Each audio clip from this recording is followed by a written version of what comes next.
Okay, everyone. It's 6:30. It's time to call this meeting to order.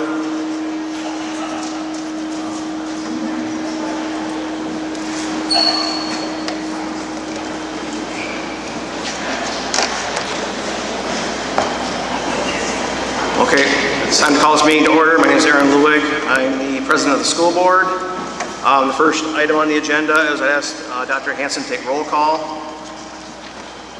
Next item on the agenda is communication with the public. I see we have about 40 people signed up to speak. So the first thing I'm going to ask the board is to, like we did last meeting, to set the time limit per speaker. So last meeting, we set a time limit of 2 minutes and 30 seconds. Does anyone want to change that, or does everybody think that's appropriate?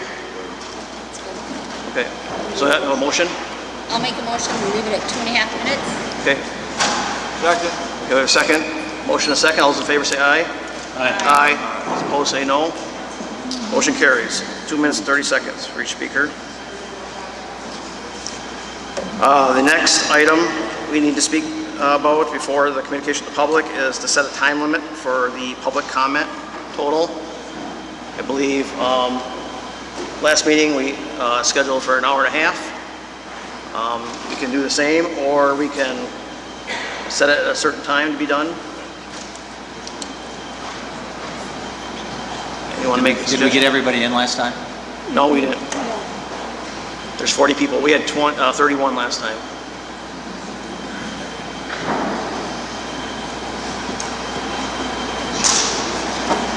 We go 2 hours? That's fine. Try to get everybody in? 2 hours? Okay, so you make a motion, Mr. Murray? 2 Yes. hours? Mr. Second. Second? Okay, all those in favor say aye. Aye. All those opposed say no. 2 hours. So we'll have 2 hours for public comment. The next item before public comment is, looks like several people have yielded to one individual. We don't have a policy on yielding time from multiple speakers to one.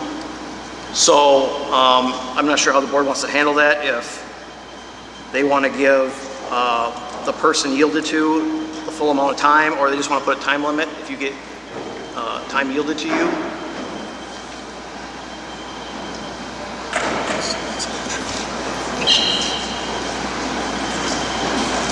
It looks like 5 people have yielded time to 1.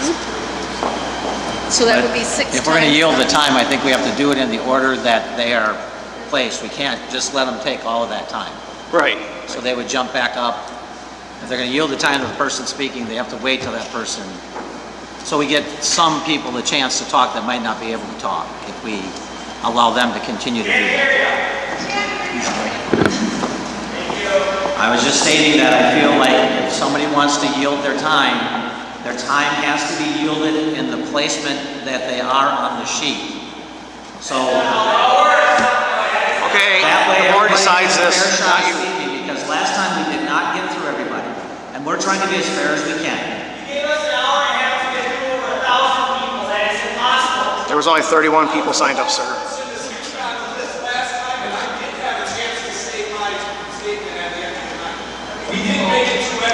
Well then, I guess if we didn't make it through everybody last time, then we shouldn't let anybody yield.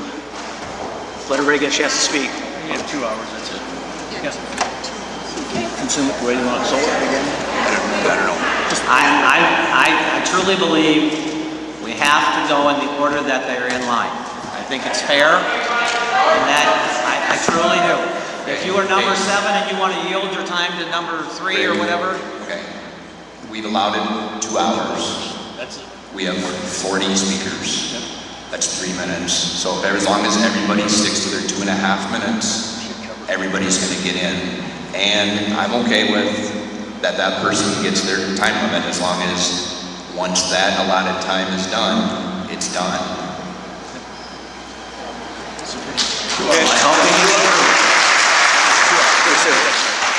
Mr. Chivico, you make a motion to... So yeah, I'll make a motion that there were 5 for the one person. Is that correct? Yep.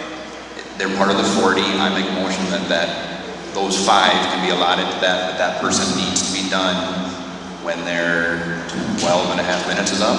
Okay. Cool. So Mr. D'Amico made that motion. Do I have a second?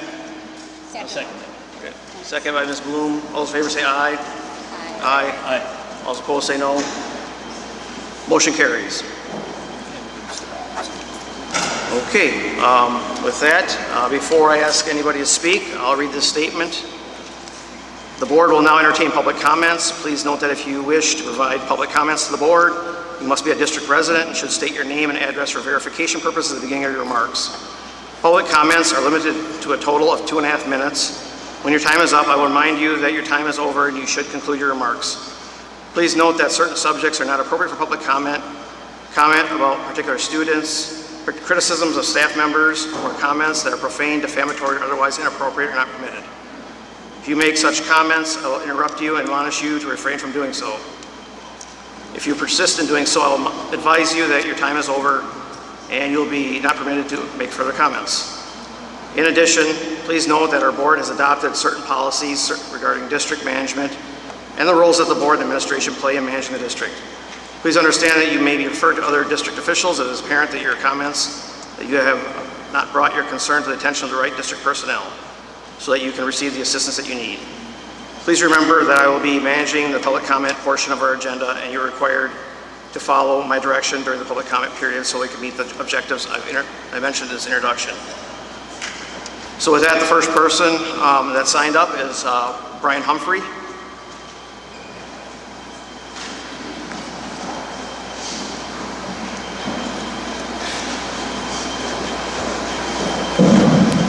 Brian Humphrey, Headquarters Road, Toma.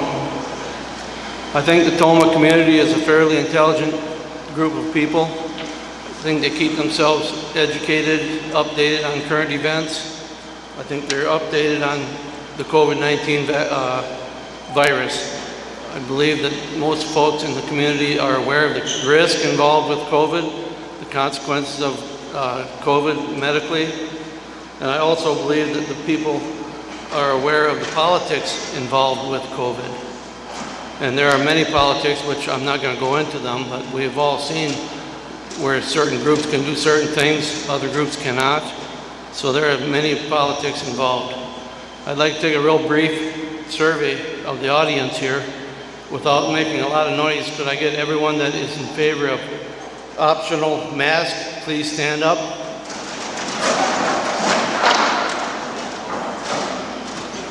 Thank you. Take your seats. And for those that feel the mask should be required in school, please stand up.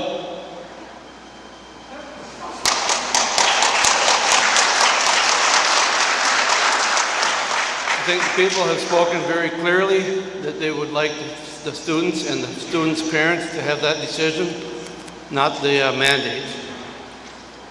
I believe it's the school board's duty, responsibility to vote for what the people want, not what they personally feel is their personal issue or preference. I do believe that you're representing the voters here, and we are the voters here. Last 3 weeks ago, somebody mentioned that we're only 10% of the population. I disagree with that. For every one of us that's here tonight, there's nine more at home that feel just like we do. So I feel that we're a good representation of the Toma community, and I believe that it's your responsibility to vote according to the people that you represent. Thank you for your time.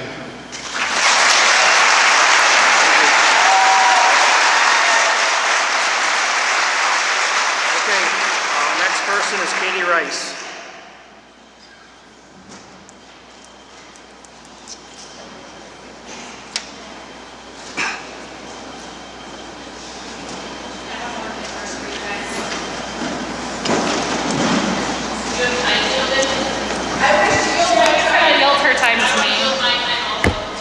Okay, hold on. Okay, just a second.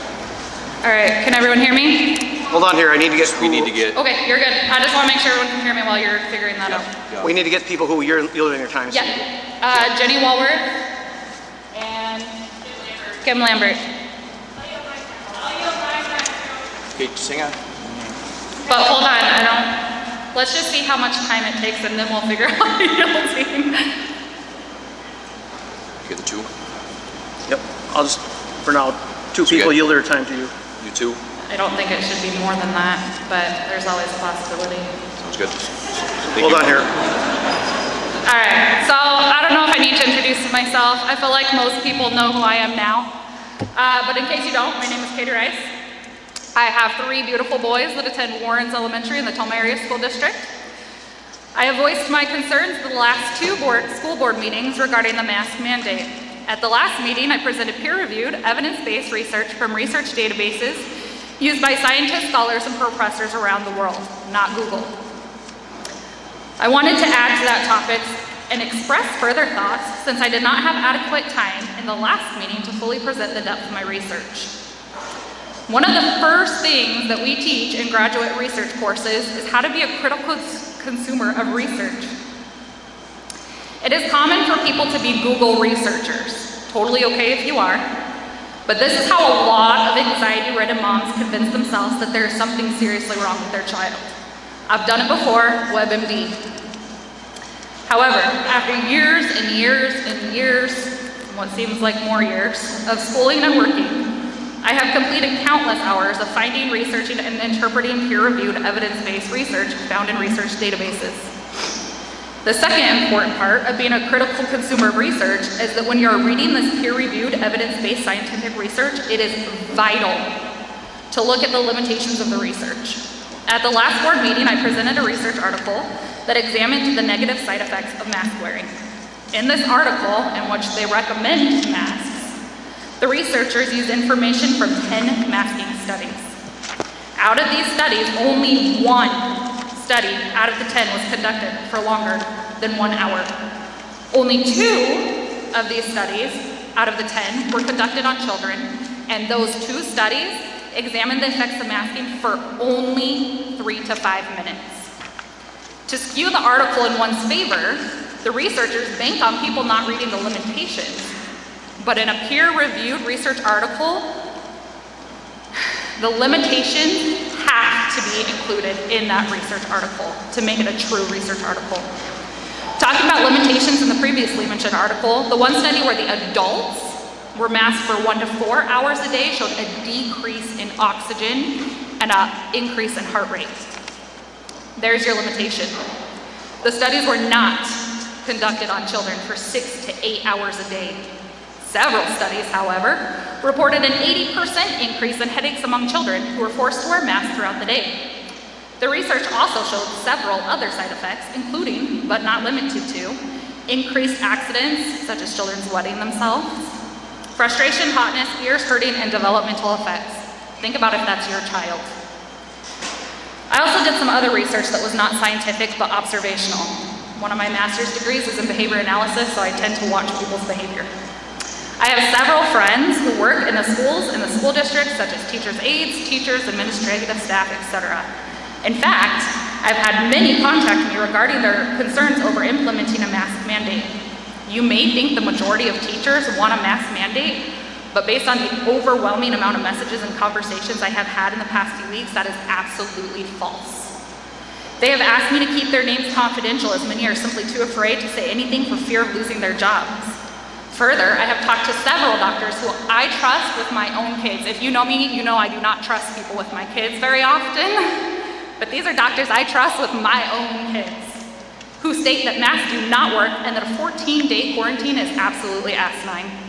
Again, they feel threatened and are worried about losing their jobs. That's why you don't hear from them. I also asked these teachers, teachers' aides, and staff members how many kids wear masks when masks are not mandatory. Only a handful of kids. I'm sure there's probably a little bit more, but based on what they're seeing in their school, there are not a lot of kids. Out of thousands are wearing masks in school. Not a lot. If parents really are wanting a mask mandate, why are they not making them wear them, even though they are not mandated?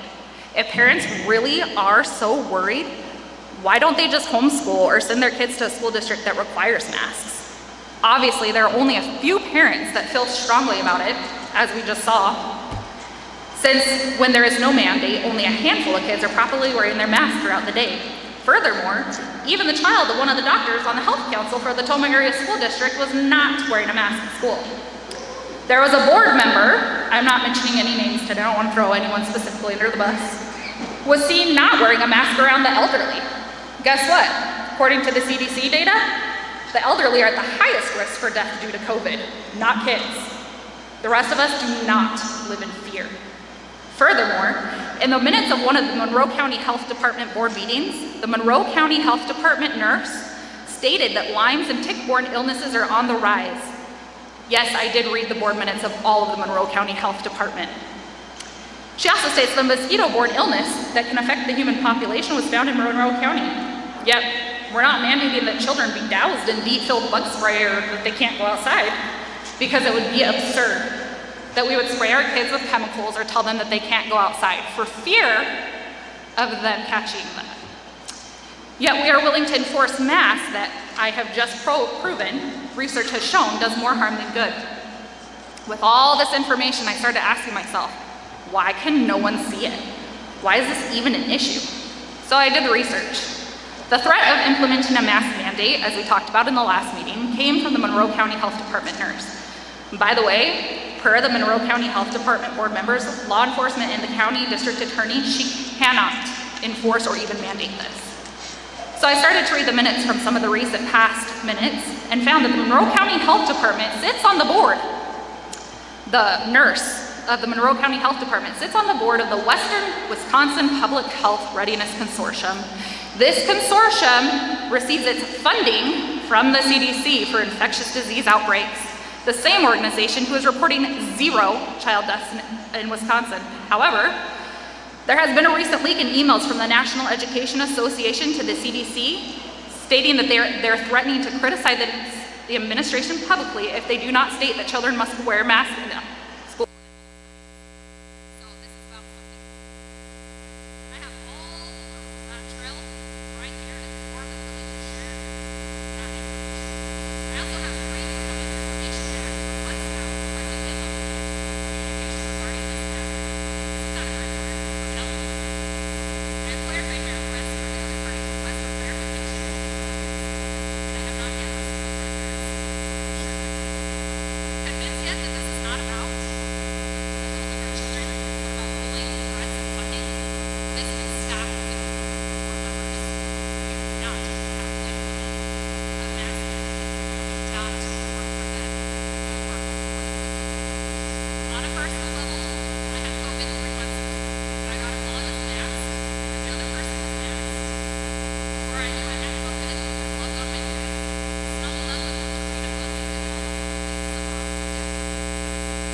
McNally, and it looks like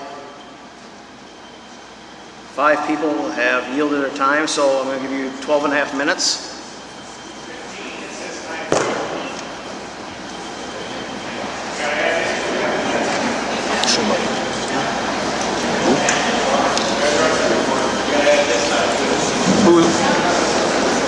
Who's yielding their time besides? We got Lisa Bolton, Jeff Bolton, Nate Bolton, Logan Bolton, and then Mr. Castillo. Plus his. Okay. Okay, so 15 minutes.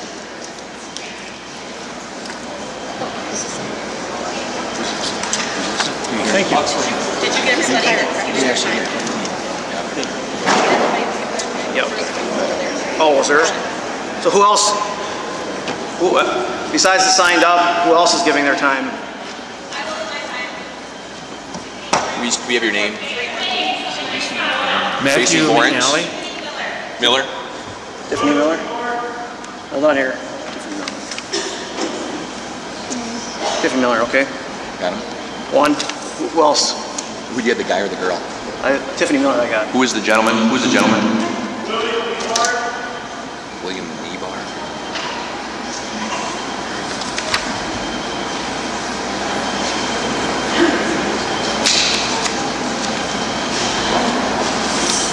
Let's see who signed up. He only needs 15 minutes. Okay, he only needs 15 minutes? I think he did that. We're good. You okay? I'm good. Okay, just hold on. Let me get my timer ready.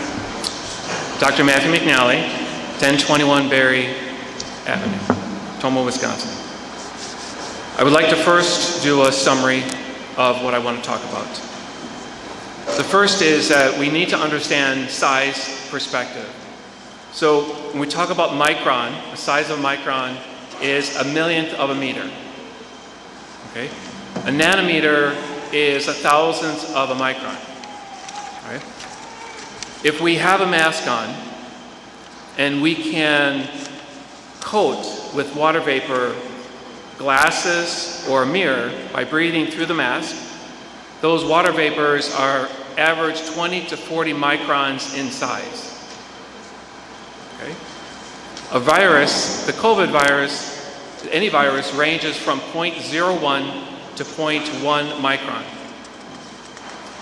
It means that every time you're breathing and the water vapor is going through the mask, which it does, we are spreading the virus if you have COVID. Doesn't matter whether it's a surgical mask or a cloth mask. Cloth mask is actually 50% less effective than a surgical mask. Surgical mask doesn't provide much protection because the water vapor goes right through it. Not to mention, a surgical mask only basically imprints around the top of the bridge of the nose, and the water vapor goes also around the entire mask on the sides and on the bottom. Any cloth mask, basically it's open air space. I mean, basically the water vapor is going right through. Therefore, anytime you're taking a breath, you're breathing out. If you have COVID, you're breathing the SARS-CoV-2 virus out into the air. That's the first part. And I provided studies. I'm going to give a comparison. The Ebola virus is highly contagious, but it is only communicated through contact of liquids of the patient, whether it's blood, saliva, whatever you come in contact with. I have a picture in here of what they wear when they deal with COVID, with Ebola. SARS-2 is an airborne virus. Therefore, it's more virulent, more contagious. But we are not wearing the outfits of what they deal with Ebola. The next article I want to go over is the risks of wearing masks. The study done on healthcare providers. Headaches, impaired cognitive function, skin reactions, carbon dioxide increase. The next thing I want to cover is children are not, so we followed the guidelines for the first year, but the research proves that the children are not in the risk category that warrant for children wearing masks. Children are going to develop a cold or maybe a slight flu. That's it. They're not going to come down deathly sick because that is going to more come into contact with your older patients. Forcing children to wear masks will cause emotional, social, psychological disorders that will impact children infinitely more than COVID ever will. You will be inducing emotional and social trauma to every child with untold consequences. risk of exponentially increasing, this will exponentially increase suicide and drug addiction, which is already exponentially increased with the stats that I have, that I'm going to go over. I talked to a nurse practitioner who works in the ER at Mayo, and today she came in, she told me that there are untold number of 16 to 24-year-olds that are coming in with severe depression, suicidal tendencies, that they don't know what to deal with because they are not given the coping mechanisms, they're not taught coping mechanisms to deal with what's happening with this social disorder, with distancing, masking, and the whole aspect of not being able to see the person that you're talking to. The last thing is, I raised the question, are you going to provide coping mechanisms for all the social, emotional, psychological issues that there will be if you invoke a mandate for a mask and for children, okay?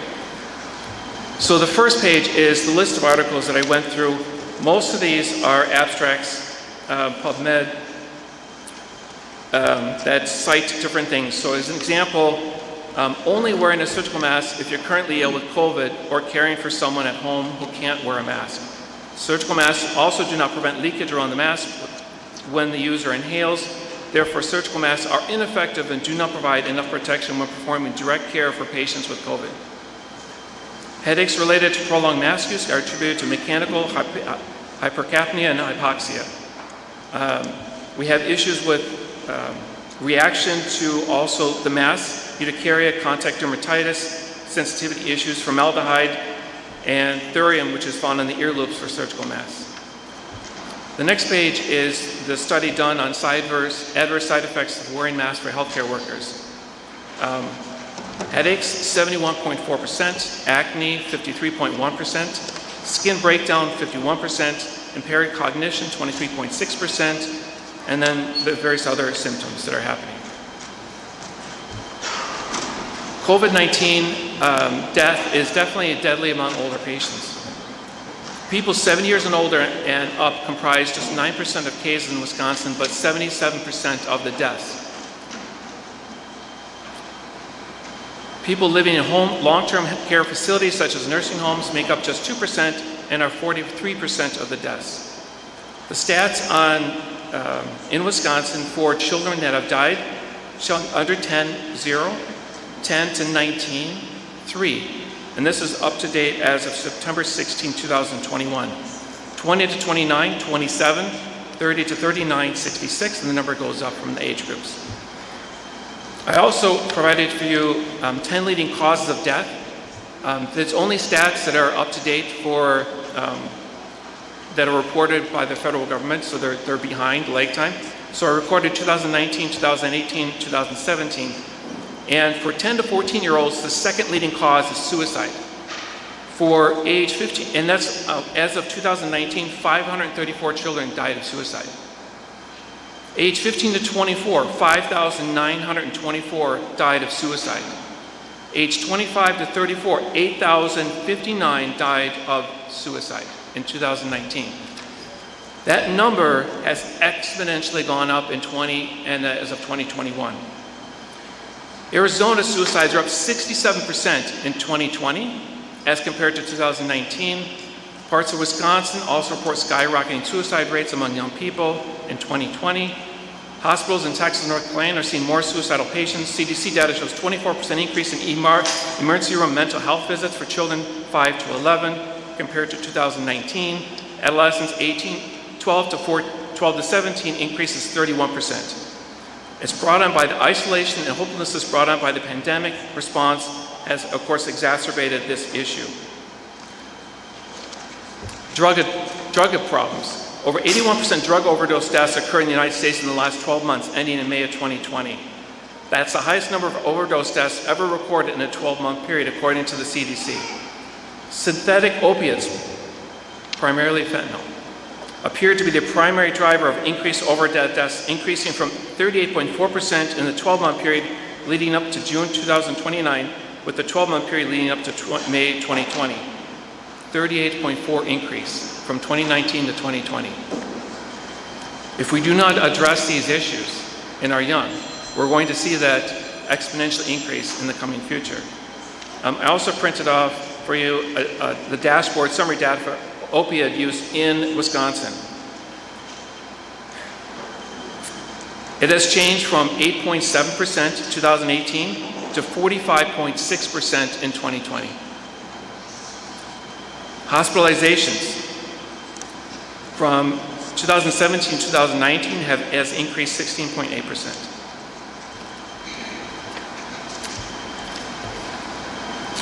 Narcan use, which your EMS units use. If you talk to them, that has also increased exponentially. To save life, this is the lives I was talking about that haven't been able to be saved because of drug overdose. I talked to a nurse who works in San Diego ER. She's a specialist for pediatric cases.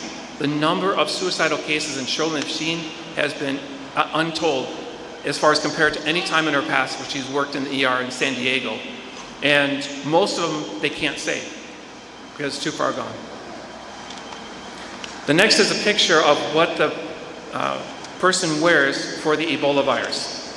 And I want you to read on the right side on your own time. On the left side, what they have to do to prepare, how to dress, and on the right side, when leaving and undressing protocol. And this is for a contact virus, not an airborne virus. And the next page is the personal protective equipment that hospital rooms use because they don't have the other stuff. Quite honestly, it's not enough if they want to avoid coming down with COVID. Influenza-associated pediatric deaths by week of death. 2017-2018 was 188. 2018-2019 influenza pediatric deaths was 144. 2019 to 2020 was 199. 2020 to 2001, 1. I think that data is wrong. How many COVID deaths are related to influenza as a complicating issue and not necessarily COVID directly? The next is a chart for, because understanding viruses are very small. And the best way to describe a filter is to understand water filtration and the size and the degree that we have to do to, when they talk about filtering water, which is a great way because they filter 100% or varying degrees. So the next is a series of articles on water filtration and the filter classes that they have for that. But we don't have that for us. And then particle size is the last page of all different sizes of particles and how small and how big they are. If the county health department and head nurse had the children's health at the forefront, they would be concerned with the physical and mental welfare of our children. Suicide and drug use would be the predominant issue that they need to address because it's affecting our youth. They need to return to common sense and help our children. We cannot mandate masks because that will kill more children through mental disease, through suicide and drug use than COVID ever will without wearing masks. And quite honestly, we are allowing the health department to lie to our children because our children are at the low risk. If once they find out that they're actually at the low risk and we treat them that they're at the high risk, how well are they willing to trust the health department, the nurses, the doctors, the parents? They're not. Once they become adults, they are not going to trust any of us for anything. Look at the long-term effects. We are raising the next stage of adults, and how are we treating them? Lies come due. Children of today will not trust the government, health department, and school administrators, parents, and then what's going to happen in 10 to 20 years.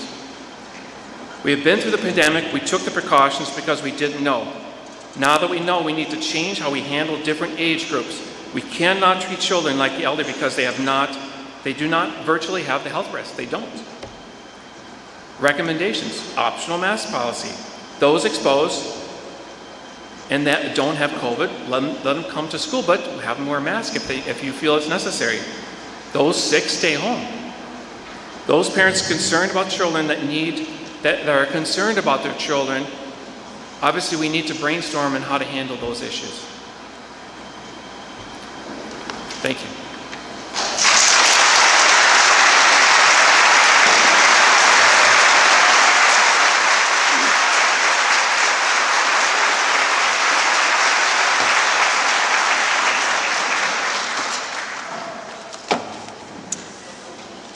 Okay, thank you, Dr. McNally. Next, we have Noela Tarks.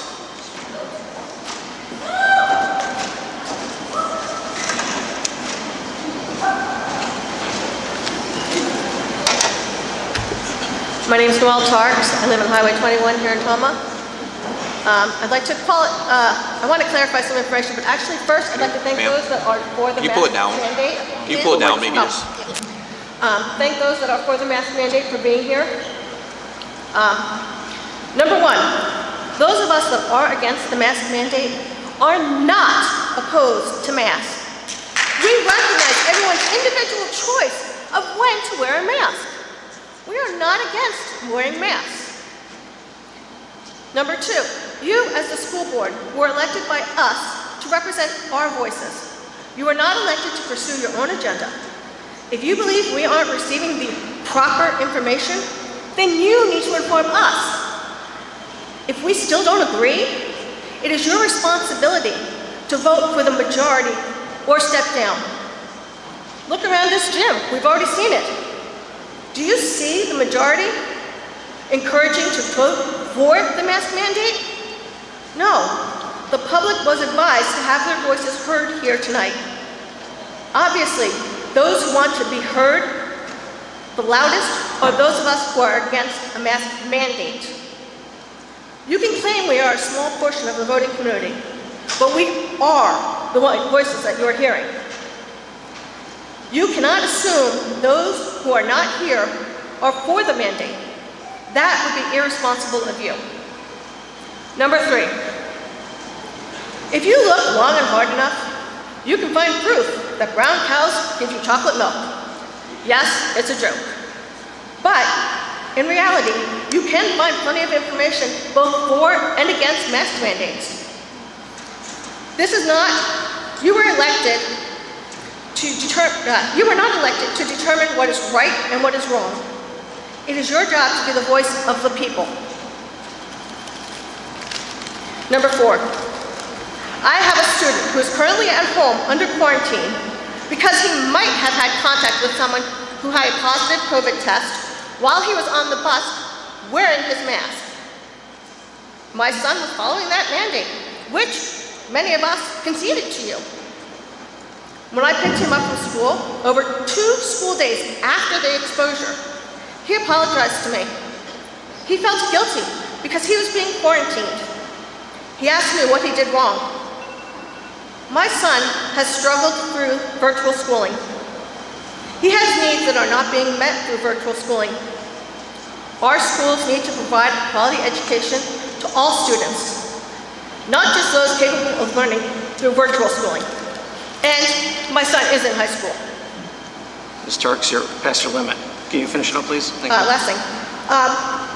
Before the school opened this year, you, the school board, told us, the parents, that masks would be optional. I understand circumstances change. That you waited until school had already started to change your minds, not the minds of those who elected you, and attempted to mandate masks. This causes us to question your ability to be truthful and to act in the best interest of our community. Thank you.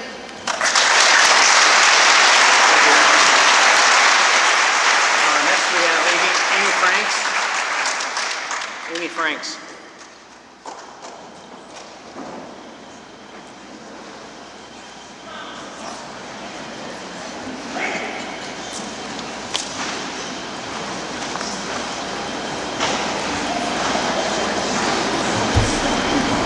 Can everybody hear me? Amy Franks, MA Avenue, Toma, Wisconsin. I am a taxpayer, a staff member, and a parent of students at Toma Area School District. I'd like to ask you, when was the last time you were in one of our school buildings during the school day? Have you taken the time to witness the results of your decisions? Do you know what it's like to be in a classroom full of students and yet try to space out the tables and the hallways? How many times a day do you ask someone to use the Superman arms and Velcro on the carpet to leave enough space between themselves and their peers? How many times a day do you ask somebody about their mask? Being that I haven't seen any of you in the building I work in, my conclusion is this: you don't understand the reality of your decisions. I am asking you, the members of this board, to answer the call of your constituents. Let the families choose what is best for them. Allow Toma Area School District to be a leader in school choice, a leader in education and in the health and well-being of both students and staff. Take this opportunity to lead. Set an example for the community, staff, and our students. An example that through kindness and compassion, we can facilitate a learning environment where the vaccinated and unvaccinated, masked and unmasked students and staff can respect each other's choices. When we can come together in support and encouragement to not only survive this period in time, but we can also thrive. I understand that this decision is difficult. I personally have spent many hours praying and researching. My conclusion is within pain and loss, there is room to grow. I've had personal loss and sadness due to COVID. Within that, I remembered that our founding fathers fought for our freedoms, life, liberty, and the pursuit of happiness. Did it come easy then? And that may not come easy now. But those freedoms are worth standing up for. I believe that within this battle, there is room for compromise. Allowing families to choose their vaccination and mask preference is part of that process.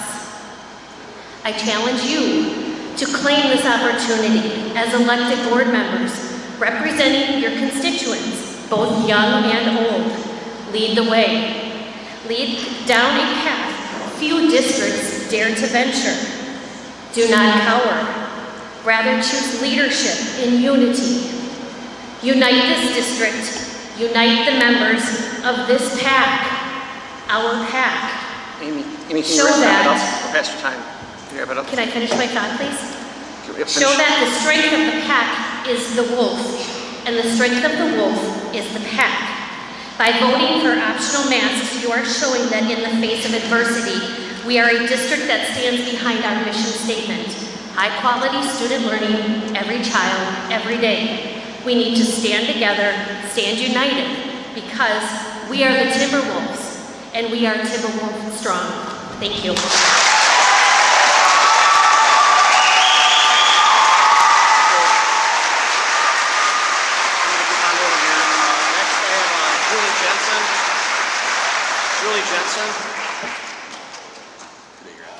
Julie Jensen.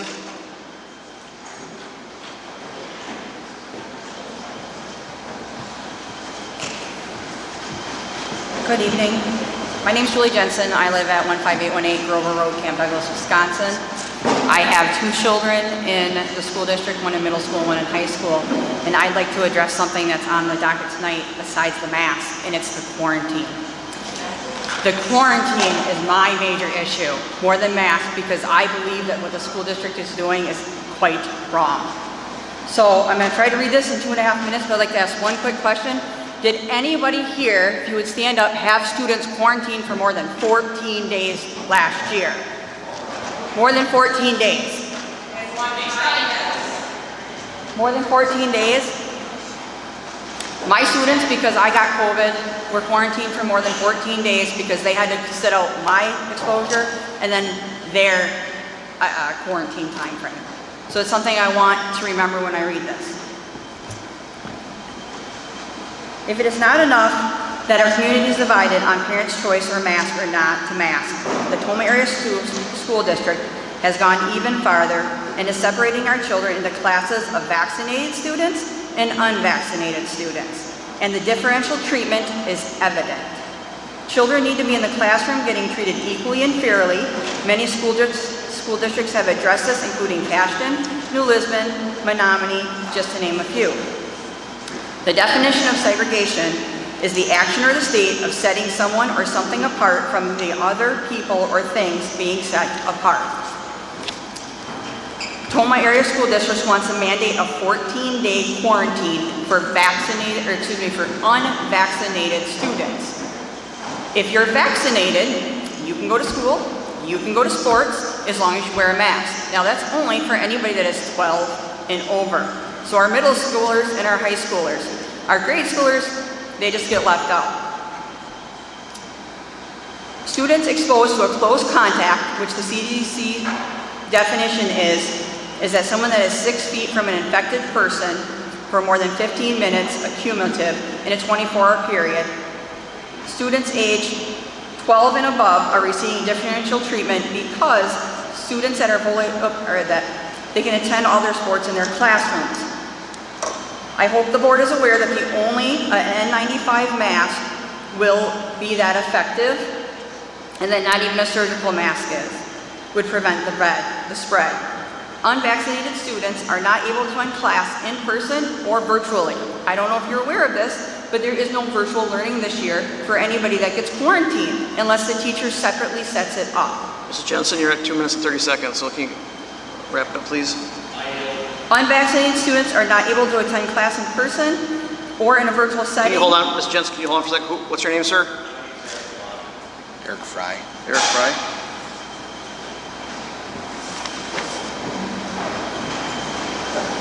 Eric Devine. Devine. Eric Devine. Yeah. Okay. Devine? Yeah. Devine. Okay. Yeah. Okay, sorry, go ahead. For an unvaccinated student,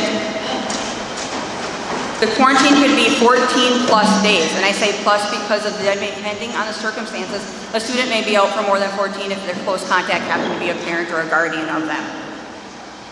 They are also being segregated in classrooms for the upperclassmen for middle school and high schoolers, which you may not be aware of also. So if a student after 7 days, so they have to wait 5 days in order to get tested because the viral load is considered in a person's body once they've had a close contact exposure. That is why you have to wait 5 days in order to get tested by a PCR test. After the 7th day, if it is negative, the CDC's recommendation is that you can go back to resuming your normal activities. The school district wants to dismiss that. I don't understand why they will not accept a negative test, but they're willing to accept a positive test. If you are negative after the 7 days and you return to school at the middle school or the high school, you are separated, or would it be called segregation? When you are separated in the middle school, you are put in a learning center because they don't have the space to supposedly allow that student back in the classroom even though they have a negative test. You will eat in this classroom, you will be there with a student, or excuse me, with a teacher's aide, not a teacher, and you will be separated from all your classmates for the next 7 days. You also are not allowed to ride the bus. In certain circumstances, for example, it might be appropriate to reimburse families for mileage expenses related to transporting children in an insufficient space or school bus to maintain physical distancing. That comes directly from the Department of Education, which the school district is not doing. They're telling you if your kid wants to go to school after the 7 days negative, you have to transport them. They are not allowed to ride the bus. Segregation is against the law, and Brown versus the Board of Education proved this for racial segregation. But segregation by a class of people is segregation nonetheless.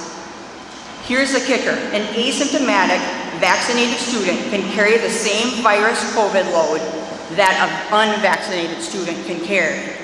But yet they're being told they cannot attend school and they cannot get classroom learning facilities, virtual or in person, like a vaccinated person. And that's one of those parts on your agenda that you are to vote on tonight. So your grade schoolers, unfortunately, they're out of luck. They don't get to go to school, whether they wear a mask or not, because they're not vaccinated and they cannot be. And so as of right now, my children are not vaccinated because at this moment, 6 months is not enough time for me to determine that I efficiently would allow my child to be vaccinated yet. That's my opinion. I would like to wait a couple years for that to be determined. So right now, even though they're vaccinated and everything else, they are not. And I don't believe that they should be separated and segregated from their student population. Ms. Jensen, you're past your time. Can you wrap it up, please? My last statement is, if this does happen, then what's going to happen to the students? Are they going to get bullied because they're separated from their classmates? When will it start? Or has it already? Because there's already kids sitting in the dunce cap in these classrooms 6 feet from all their other students in the high school.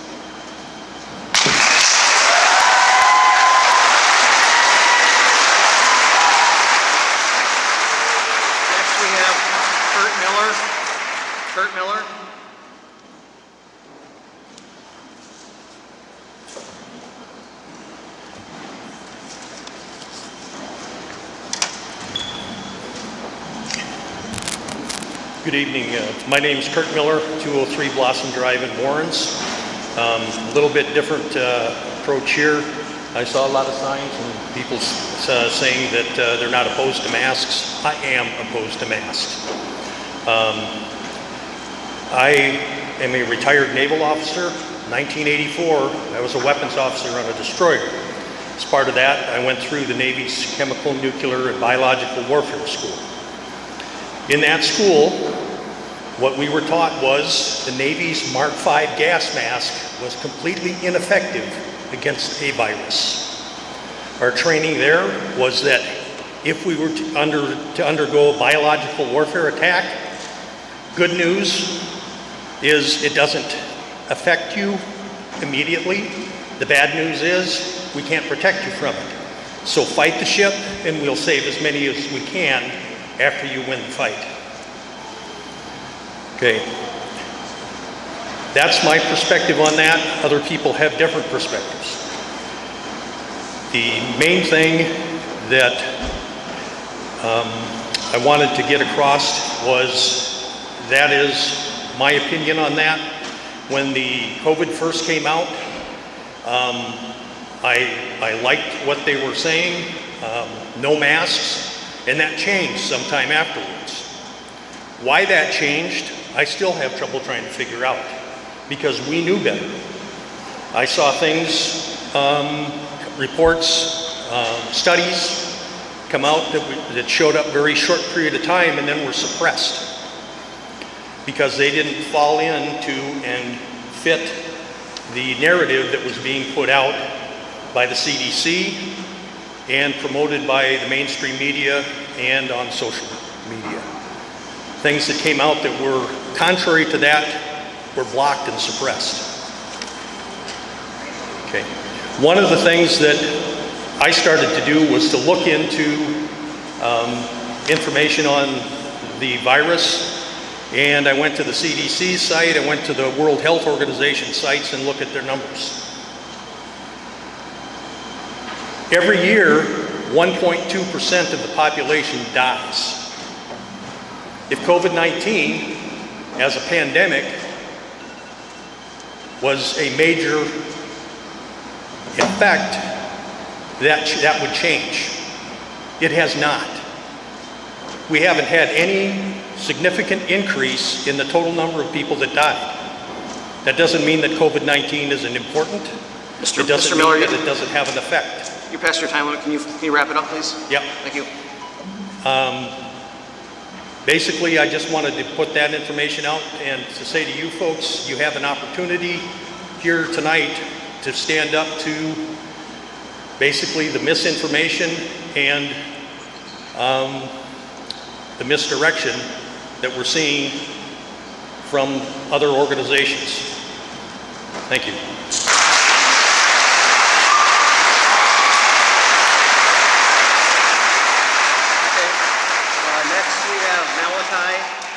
Lap. We also have Sarah Lap. Is it Love?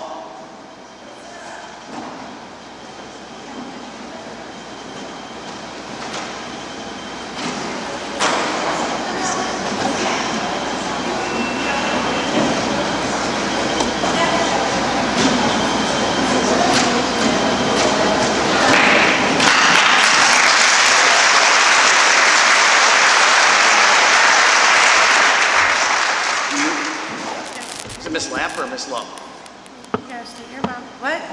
Is it Sarah? I'm Sarah, but this is Malachi, my son. Okay.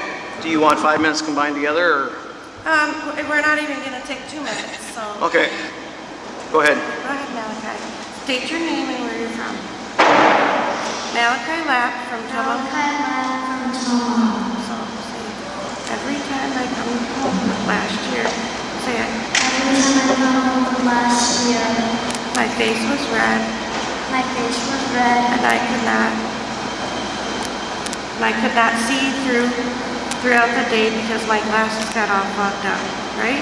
I could not see throughout the day because my glasses got fogged up. It's hard for me to learn with the mask on. It's hard finally did to learn with the mask on. And I cannot see my friends' faces as well. And I cannot see my friends' faces as well. Thank you. Thank you.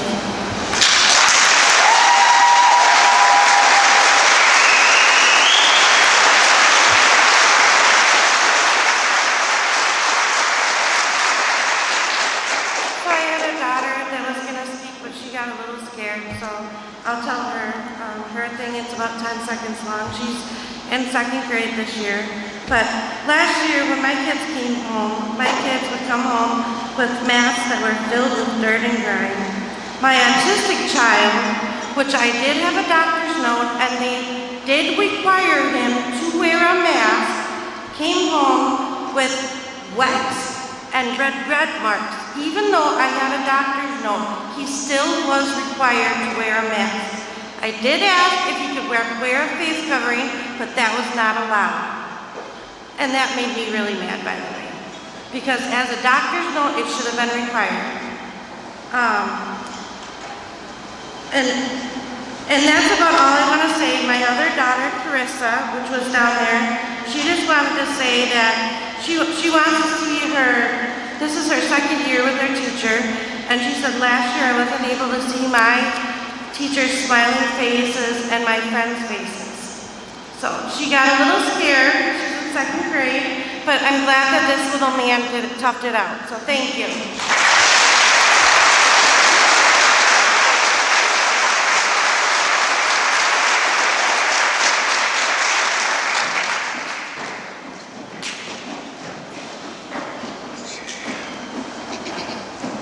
Okay, next we have Rick Egan.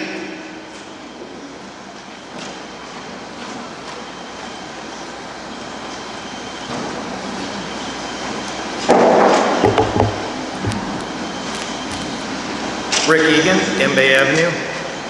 I sent all of you an email, not you, Mr. Hanson, but the school board members, an email last night after the board meeting.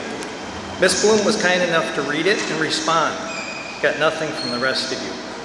It had tracking on it, so I know who read it and who didn't. Based on that, I don't know that you're listening to your constituents.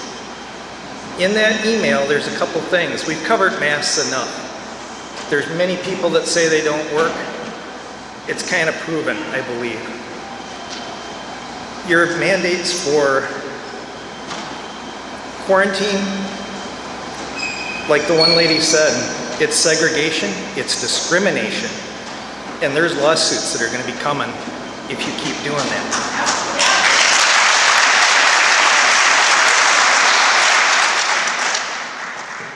The other part is our sports teams. These studies that have been done say that physical activity, it's hard for them to breathe, but yet we put masks on them last year. And we made them compete. And they wrestled, they tackled, they touched each other, and at the end of the game or match, we didn't let them shake hands. What difference would a shaking hands made at the end of a sporting event after they touched and tackled each other for 15 minutes or more? Are we trying to eliminate good sportsmanship? I think we seriously need to go back and look at our common sense. We've forgotten a lot about what is right and what is wrong. The other thing I'm going to throw in here is the FDA says the mask is a medical device. You are not allowed to prescribe a medical device. Only a doctor is. A doctor's exemption should make it so that the kids don't have to wear one. Under the ADA Act, American with Disabilities Act, you can't ask for the reason behind why they can't wear a mask. You have to honor the privacy. And there will be lawsuits there too if you don't. So think about that before you pass a mandate.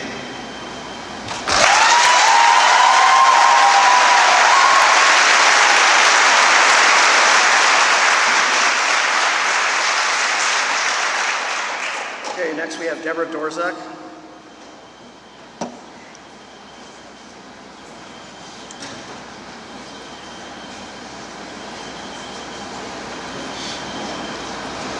I am Deborah Dorzak. I live on Woodard Avenue in Toma.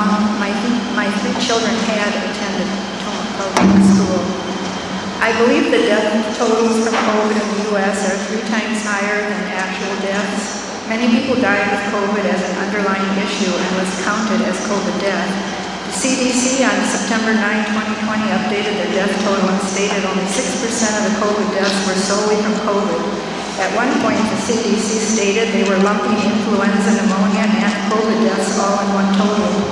I believe the death totals were no worse than a bad year in the flu at best. The preliminary chain reaction test, or the PCR test for COVID positive, is untrustworthy and fraudulent the way they are done. According to the Citizens Council for Health System, 90% of positive tests were negative. The PCR test was never intended for diagnosing a virus. Wow, that brings the case numbers way down. I believe thousands of people's lives could have been saved if we used some of these treatments, like hydroxychloroquine, and better yet, ivermectin in the treatment for COVID, if given in the first 7 days of the symptoms. Why were people's voices stifled? Some of the frontline doctors, and there are many doctors that do not believe what is going on with vaccines, masks, and COVID treatments. They do not want to speak out in fear of losing their jobs. We have a 99.991% survival rate from COVID if you have a healthy immune system. Why are we doing all this? Why? I don't honestly believe we needed a vaccine. And the traditional meaning of a vaccine is that you will never get the virus. Like when we had polio, we got a polio vaccine. You would never get polio after that. But it doesn't work this way. So it shouldn't really be called a vaccine to begin with. I don't believe people, did you know that you can be vaccinated and still get COVID and possibly die of COVID? Do you know you can be vaccinated, get COVID, and still be contagious to others? I don't believe people understand this. And it isn't on social media and mainstream media, they're saying just the opposite. Since the people unvaccinated are being ostracized, this is false information to cause division amongst us. We can't let that happen. We need to be together on this. We need to find out all the information and not let this divide us up as a people. Ms. Dorzak, can you wrap it up? You're past your time. Can I just finish here with the last words? Sure. I called the CDC 2 weeks ago and asked them how many people in the U.S. died within 48 hours of getting the COVID shot. They emailed me the next day, 6,200. On the VAERS, Vaccine Adverse Event Reporting System, there were 8,000 people in the U.S. that were permanently disabled due to the vaccine. 60,741 people in the U.S. were hospitalized due to the vaccine, and 14,925 people in the U.S. died due to the vaccine. Klaus Schwab wrote a book entitled COVID-19 and the Great Reset, originally published July 9, 2020. Schwab was the founder and executive chairman of the World Economic Forum. This book is the script for the COVID-19 pandemic. The World Economic Forum are boots on the ground to filter in global government. I believe COVID-19 was engineered and deliberately released on the world. I believe we are being lied to on so many fronts. This is an attempt to bring America down. We need to be bold and courageous in this time, but with meekness and in love. We need to pray every day that evil will be exposed and truth will come out. We need to come back to God in this country. Thank you.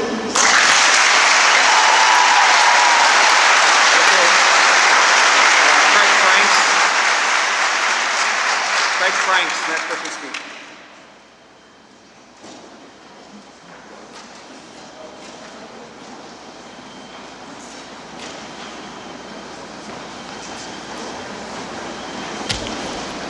Craig Franks, County A. I have a child at St. Paul School. It was said at the last meeting, about 10%. Brian touched on that, Brian Humphrey. And that's not actually accurate. 10% of the voting assembly in Toma would be a lot higher than that. I mean, the number would have to be a lot higher to be 10%. But it is more than 10% of the individuals that voted for each and every one of you. Mike, you had 20%. If all of the people that were here last meeting voted for you, it would have been 20% of the people that voted. So just to give you an idea of the number of people that were here, asking you guys to please listen to the people and listen to what we have to say about our own children. The other question is how many people do you normally have show up for a typical school board meeting? 20, 40, 50? No. So if it was 50, let's go 50. The numbers that were here last meeting, you were at 800%. That's if there was 50 at every meeting. So isn't that significant? That enough to say this is a majority, this is what people want? All right. The other thing is I'm talking to the people. If they make a mandate, if they pass the mandate for this, for your child to wear a mask, send them to school without the mask. It's not a law. It's a decision by a school board. The police have told me that they will not come for a mask issue. It's a school-related issue. If there's enough people that they want to push this issue, then we stand up to them in class action lawsuit. We can't all hire a lawyer, but together we can hire a lawyer. I don't think the school board wants to fight that law. I don't think they want to go to court for that. I hope you don't, because that seems like wasted funds. And the other thing is, as far as the vote on the mandate, I would like the board to put it in the minutes how each member voted, so that we can address that at the next election cycle. I'd like to concede my time to whoever needs it next.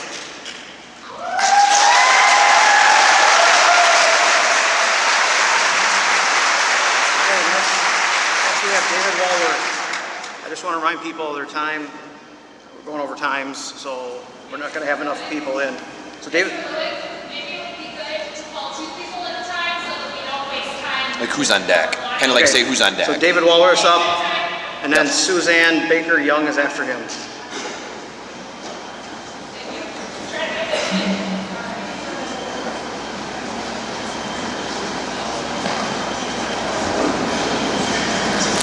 I'll try to be real quick here.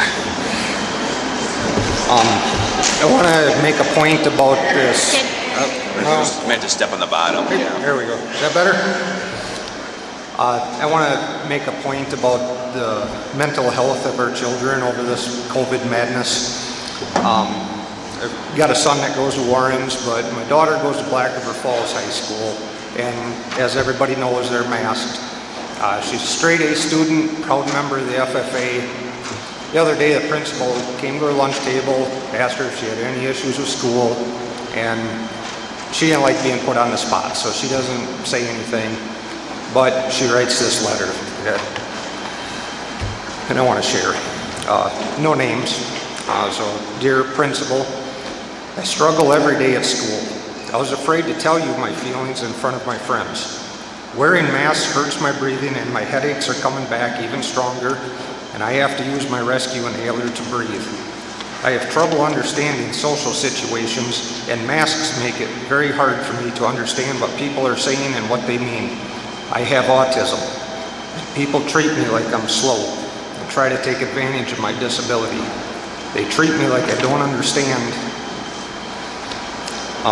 what they're doing and saying to me, but I do. I really love to sing and see my friends, and if it were not for those things, I would ask my mom and dad to homeschool me or send me to another district. I'm afraid that I'm going to get yelled at by a lot of different teachers. All of this is why I'm afraid to tell you the truth. I hate school. I used to love it because I like learning about new things. I have anxiety really bad, and I have to let it out. I know I'm not, but when a teacher yells at me in an angry way for having my mask off, I feel like a huge burden to the school. I'm tired of being shamed at school every day. I'm scared that the aides will ask me if I'm vaccinated. I feel like I have no freedom with my mask on, and I feel like we're being punished every day. You asked me about my feelings, and I'm telling you about this right now. I'm also so tired of teachers telling us that we are going to get everybody in the place sick. So, this makes me sick, and I was heartbroken. And tell me, anybody at this table, if your child came in, you wouldn't be pissed off. Sorry. So, that's the end of that. A quick, I'll skip here, but it was... You're at your time limit. Can you wrap it up? All right, wait, 1 point and I'll be done, Aaron.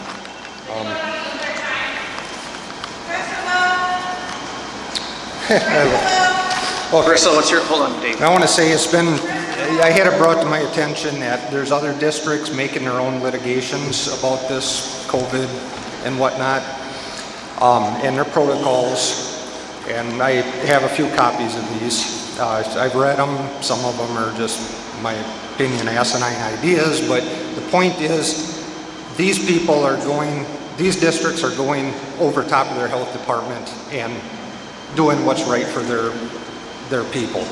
I'm curious why you guys don't want to. If it's a liability thing with insurance, my question is, why are they doing it? And I don't know. I'd say it's an easy excuse for you guys to avoid the issue, and if not, maybe start shopping for another company.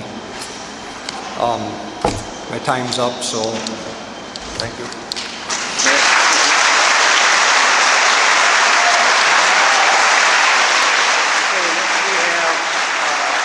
Suzanne Baker-Young, and after that we have Rob Klein.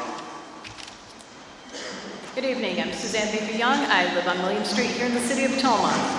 I am a THS graduate, as was my mother, as were my children, and I have 10, soon to be 10, grandchildren, 5 of which are students in the elementary schools in the district.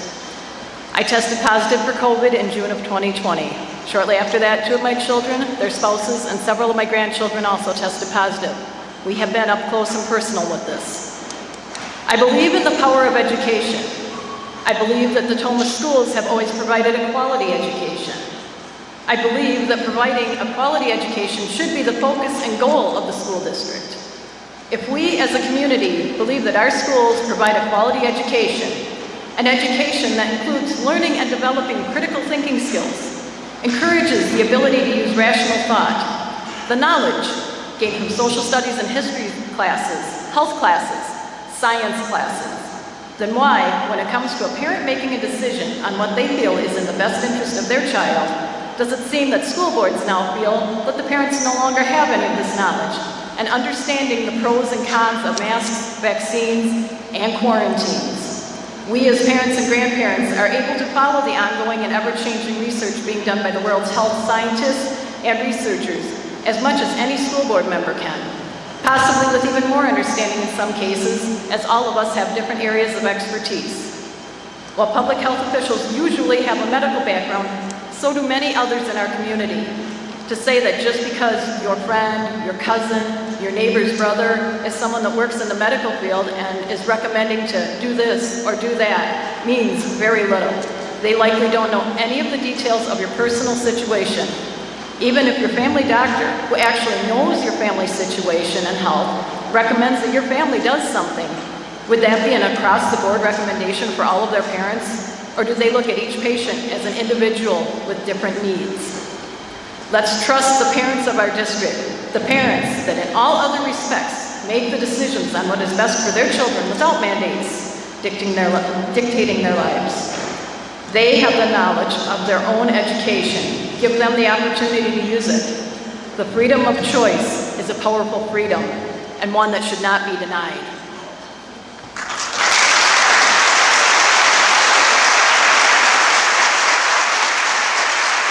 Okay, next we have Rob Klein, and after that we have Tim Mellinger.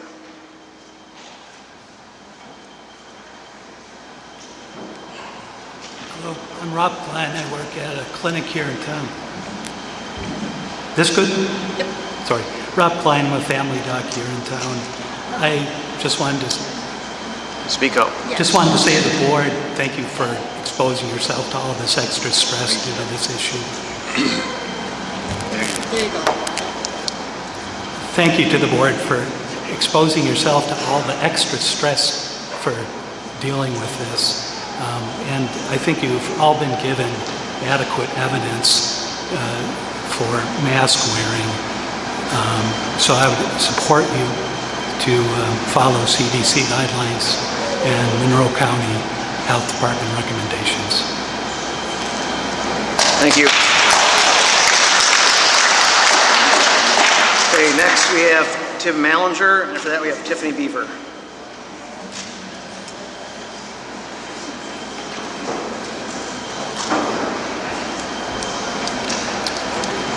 Tim Mallinger, Warrens. I think it's time that we talk about science, since this is what we keep hearing. Unfortunately, this has been the source of division in our nation. Following the science has been used to manipulate and divide the people into two camps. In one camp, you have a compassionate, pro-science group, and in the other camp, you have a selfish, anti-science group. But is that really the reality of it? I do not think there is anybody in this building right now that denies the science. Not one. The core difference between the two is simple. One group says, here's the science, you make the decision. Whereas the other group says, you tell me the science and I'll make the decision. So the question is, which group is following the science? And the answer is, they both are. Last meeting, a board member stated that his doctors, which he trusts, tell him that masks should be worn. And I completely agree that if a board member wants to wear a mask based on what his doctors tell him, then he should do so. However, those are his doctors, not ours. And doctors never mandate us. They make recommendations and we make the choice. Doctors never treat every patient the same because everyone is different, as we have heard. And it is impossible to meet everyone's needs with the same formula. That's not following the science. That actually goes against the science. Scientifically, everyone is different, and unlike you, we can make adjustments to every single student because they are our children. So what's so awesome about self-governance is that it lets you, all of you, off the hook. Because you do not have to make decisions for the people. We want to make them. By voting to keep masks optional, you lawfully move the decision back to the people. And you can go home tonight knowing you upheld the most sacred of our nation's documents. I plead with the board to end the division by keeping masks optional. When you vote tonight, remember you are upholding our fundamental rights as self-governing Americans. And on that, we unite. So now it's your turn to unite us on the law which you are bound by. And ironically, it's the same law that frees us. Thank you.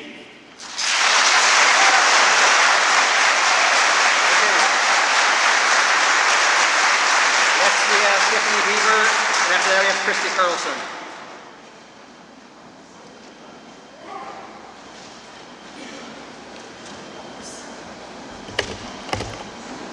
Hi. First, I want to apologize for the last mask meeting. I may have came across a little insensitive to you people who want to mandate the mask, especially the lady that gave her opinion who works at the hospital and has to deal with COVID patients and all that. I am very sympathetic to your feelings. I have also lost loved ones to COVID. However, with that being said, and all the new release proof, I still believe mask is ineffective and still should be a choice.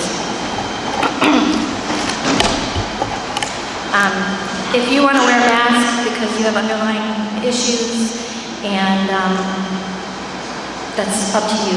I went through cancer. I had to be covered, housed, careful when I went out in public because I couldn't be around people that had certain issues, smoking even.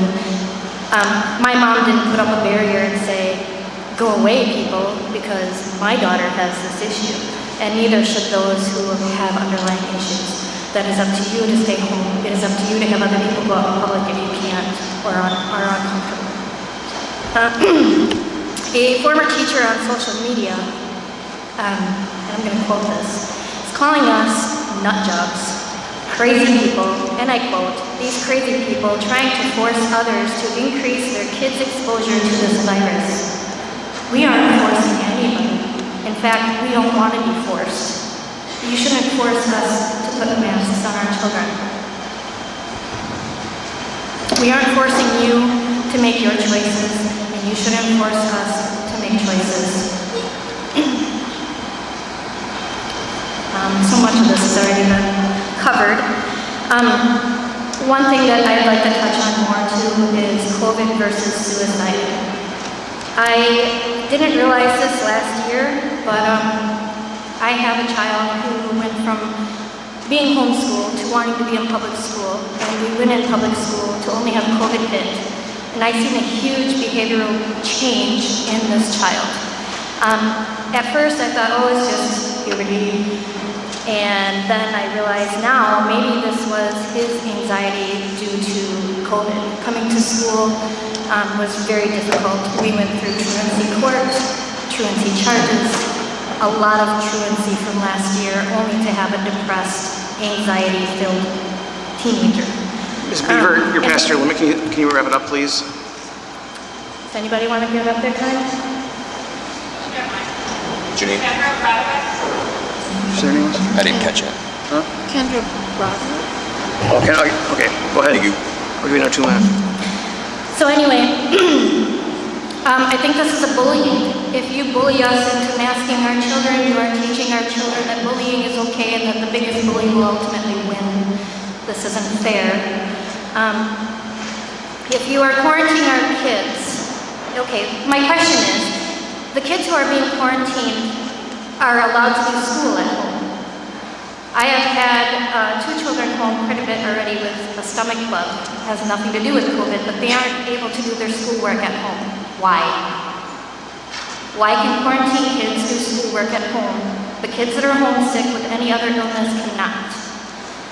And also, do you quarantine the teachers that are in these classrooms where the kids are being pulled and quarantined? Can you answer that or not? Okay.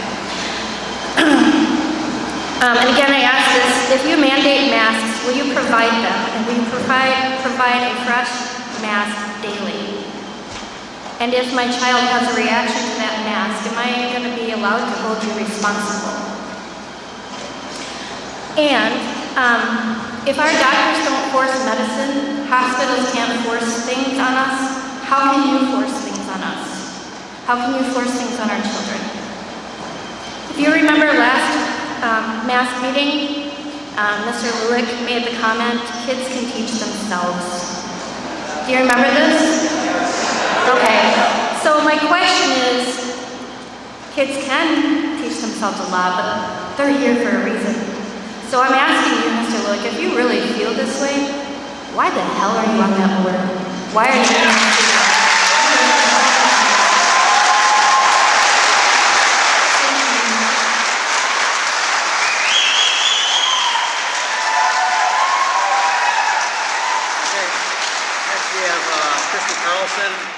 And after that, we have John Jessica. There's no last name. Go ahead, Ms. Carlson. I'm Christy Carlson, 9002 County Highway E, Toma, Wisconsin.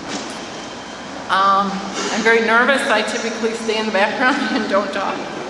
But I'm a physician assistant and I'm in the medical field. And I've been here for 27 years taking care of patients. During my education, 29 years ago, I was taught informed decision-making with the patient. I was told that the days were gone that we tell the patients what to do. That means I am to answer questions, I'm to give advice, but I'm not to tell them they have to do it. They make their own choice. Patients make their choice. Parents make their choice for their children. We make choices every day. As a medical provider, you're given an opinion. But these parents have done their research. You have heard research over research. They have looked this up too. They know the information too. It's not just medical that know this. And they know both sides. They have the right to make their own choice. Talking about science in the last 28 years, the pendulum swings back and forth, back and forth. Years ago, everyone, menopausal women, you put them on estrogen. Get them on hormones, get them on hormones. Then all of a sudden, oh no, get everyone off hormones, everyone off hormones. Now we make informed consent, we decide, we discuss, we don't tell. So just because someone says a mask is safe now and effective today, can you really know that? Do you know the science? Have you studied the science? There's a neurologist over in Europe that says it's not good. What the previous science has said, it doesn't protect against the viruses which we've heard tonight. Have you reviewed the science literature on the face mask coverings or heard the side effects? Are you willing to take the liability for these children if you make this decision and not let their parents make the decision? Someone has to take the liability, and we might not know for 5 to 10 or 20 years the effects of the brain on not getting proper oxygen. But it is out there and it's a problem. Thank you for listening to me.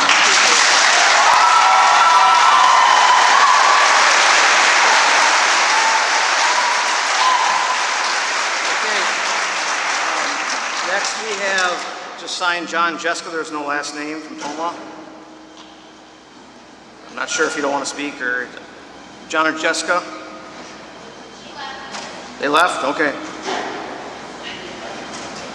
Next we have Eric, I'm not sure if it's Opert, who came Douglas. Who's next? Who's next? Oh, and the next name is Wayne Kling.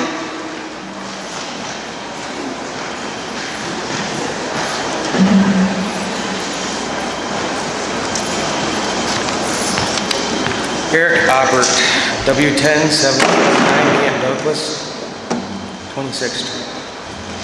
So my biggest thing here isn't the mask, as everybody else has been talking about. All right, my biggest thing is this 14-day.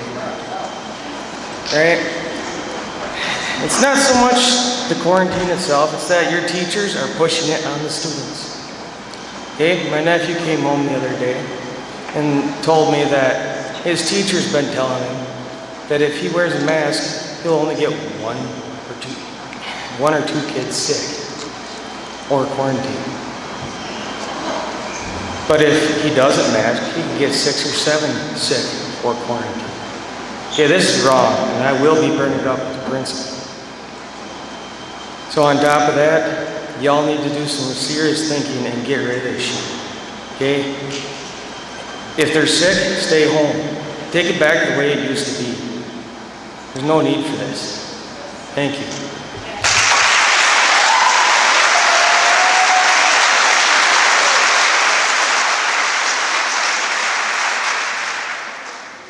Okay, next we have Mr. Kling, and after that we have Sue Good.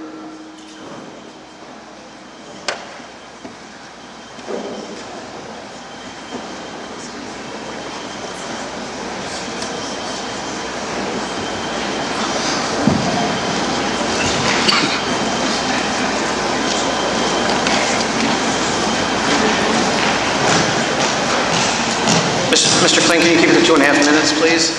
Pardon? 2.5 minutes. Can you keep it that? No problem. Okay. My name is Wayne Kling, 1016 Hollister Avenue, and I want to thank the school board. This is a rough decision. I mean, you get it all kinds of different opinions and statistics and things like that.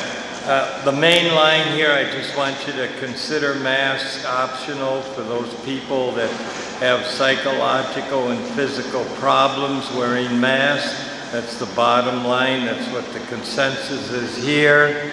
But I also feel in my heart that it'd be a good thing that if the parents of the school children would be vaccinated. Now, I'm a COVID survivor. I had my first vaccine, and then a few weeks later, I came down with COVID, and you don't want to have COVID for 14 days and wonder whether you're going to get sicker or better. The next thing I wanted to ask everybody, and if they'd please stand, how many people here in this assembly is vaccinated?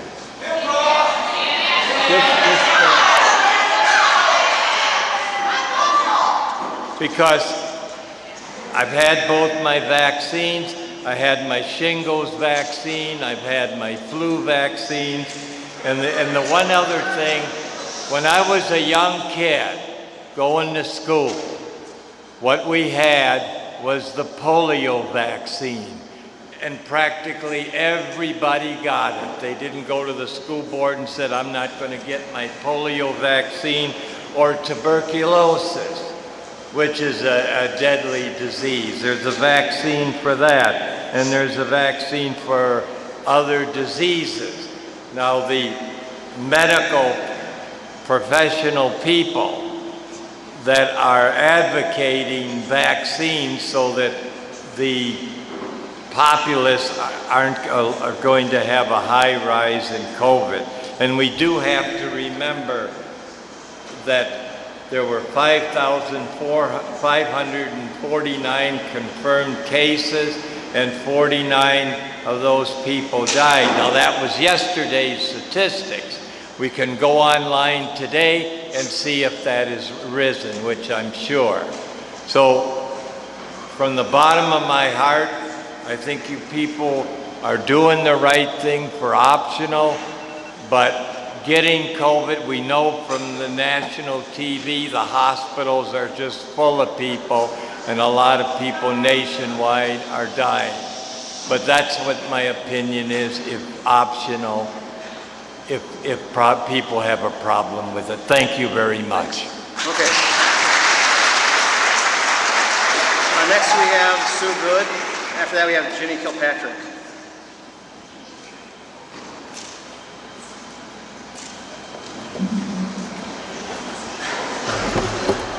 Good evening. My name is Sue Good. I'm from Camp Douglas. I never have liked being in crowds, and let alone up here speaking. I am here to help for the fight of the future of the children. It's time to stand up now. I am against for no mandates of any kind. First of all, I want to mention that the studies performed using masks by school-aged children were found to harbor germs that can cause a number of different diseases. I don't see the great benefit of these masks. There simply isn't enough data to prove the benefits. Outside of school, these kids have been getting together and hanging out in close contact without a mask throughout this whole pandemic. They survived, and guess what? They built up their immunity. We could talk about some of the negative aspects of wearing the mask, but that would be a whole another topic. Secondly, I want to talk about the psychological effects on these children. I feel this as an adult. Look at these people. I know you guys can't all see this, but this is terrible. If you look at a group of people all wearing masks, this is just scary. It's just not right. There is no emotion shown here in these pictures. It's cold, it's expressionless. Some people may have to wear a mask for medical reasons, sense of safety, or for other reasons that they choose. But to mandate that everybody wear a mask, we won't even be able to see a bright smile from across the room. I find these pictures just quite disturbing. This is not normal. This will have a negative effect on our children. My main and final thought is about personal choice. As parents, it should be up to us. Just as some people don't want to wear a mask, there are other people who feel strongly about wearing one. Maybe it makes them feel safer. Maybe they're under the weather and they're feeling like they're wearing that mask to protect you. Have you ever thought about that? People should be able to choose what's best for them. You don't walk in their shoes. You don't know their story, why they're either wearing or not wearing a mask. So just be nice. You know, you're not hurting anybody else by either wearing or not wearing a mask. We should all mind our own business. Right now, we, the people, can choose what we feel works best for us. This country is still free. We don't plan to change that. If we allow this mandate to pass, I believe it will be a domino effect and mandated vaccines will be next. Thank you. Okay.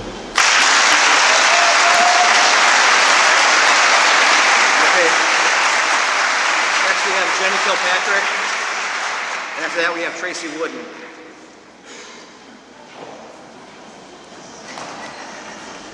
Can you hear me all right? All right, I guess I just want to start by saying thank you to the board and all you guys do, that it is a thankless job right now, especially with a lot of differing opinions in the community. The biggest thing that I look at as a mom of students in this district is that you are all elected by the Toma taxpayers. It has been said many times here. You have been given petitions. I think I've talked to a number of you. There are children's names on some of those, so please make sure you are looking at the list. Also, you are elected, but please, I know a lot of you have listened to this. Don't listen to the loudest. Listen to what you believe the best decision is for the kids. Yes, you have an obligation to the taxpayers, but thank you, you've all had your time, I would appreciate mine, thank you. That you are elected to take care of these children and provide a good education. We are all here because we want our kids to be in school. We all want them to have a good education. I believe some people, I have heard one person speak about how elementary kids are not having that virtual option. My daughter's in 5th grade of the Grange, and one of her friends is quarantined due to bus exposure, and she's on the iPad and learning every day. So please know that is actually happening. I am happy to say that what they are doing in the Grange so far without masks is fantastic. There are great things happening in our schools. Please hear that we appreciate those things as parents. The last step, my personal opinion, is that to have those masks. That it is our job as parents, and it is the job of the school board right now, today though, to look at what the medical research is out there. That we talk about choice. In my kids' class, there's kids with peanut allergies. Should I tell them that it's my kids' choice if they want to have the peanut butter sandwich right next to them when it could be a detriment to their health? I don't think so. That's not what we would do. We all talk about choice and different things. All I ask is that as a school board, you listen to medical expertise. You had a doctor here earlier today that said listen to the CDC guidance and make the best decision for our children. And once again, I thank you for your time serving on this board. I know there's been a lot of intimidation going on. There's been a lot of people threatening of jobs. I had it aimed at me. It is not nice. It is not enjoyable. But we are all here to speak our opinions, and I thank you for your guys' time. All right, thank you. Next we have Tracy Wooden. After that we have Destiny Habeck.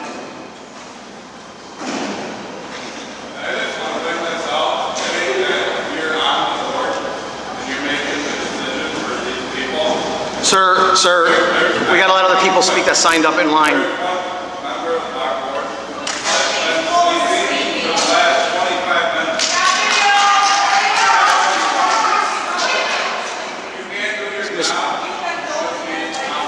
Okay, everybody settle down. Yes, Ms. Wooden, is that you? Go ahead. Tracy Wooden, Armour Avenue in Warren, Wisconsin. Last year, COVID hit, schools closed, kids lost their sports, kids lost their friends. Their emotions ran high in their small rooms at home.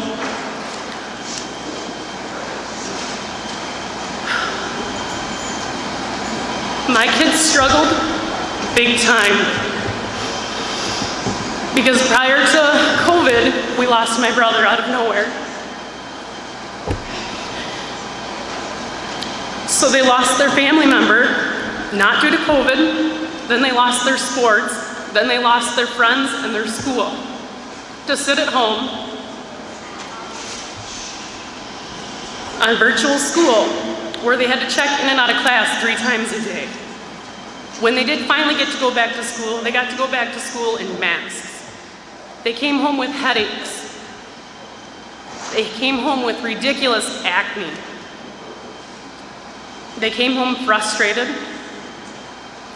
And I had an honor roll student who barely made it through his freshman year in high school. What a great way to start it out, right? I don't want to see them go through that again. They are happy to be back in school. They're finally getting to see their friends, see their smiles, and they're learning. They're all passing. And a mom of 3 teenage boys who can't keep food in the house, the best thing in the world is the fact that they might all get through this year in school. As soon as you put masks back on them, their headaches are going to come back. Their struggles are going to get real. Vice principal might have to bring them home again from school. I don't want that. I don't want to see that at all. If these were your guys' kids, you wouldn't want to see that either. Please make the choice to give us our choice, to give our kids the freedom to make the decisions that we all had when we were their age. I don't want to see them go through prom with face masks on again. That was just absurd. I want to see these kids have an exciting school year, watch them grow, gain back some of what they've lost over this 1.5 years worth of, I don't know, maybe you'll show up to class, maybe you won't. We don't want to see that again. We want to see the kids in school with their choice, not segregated into a room because they may or may not have COVID, but they want to come to school. We want them to have the option to make their choice. It's not about parents, it's not about any of it. It's about the kids having their will and their freedom. So please, take it, think about it, and make that choice to give our kids their freedom and their rights. Next we have Destiny Habeck. Destiny Habeck and Jacob Green is after that.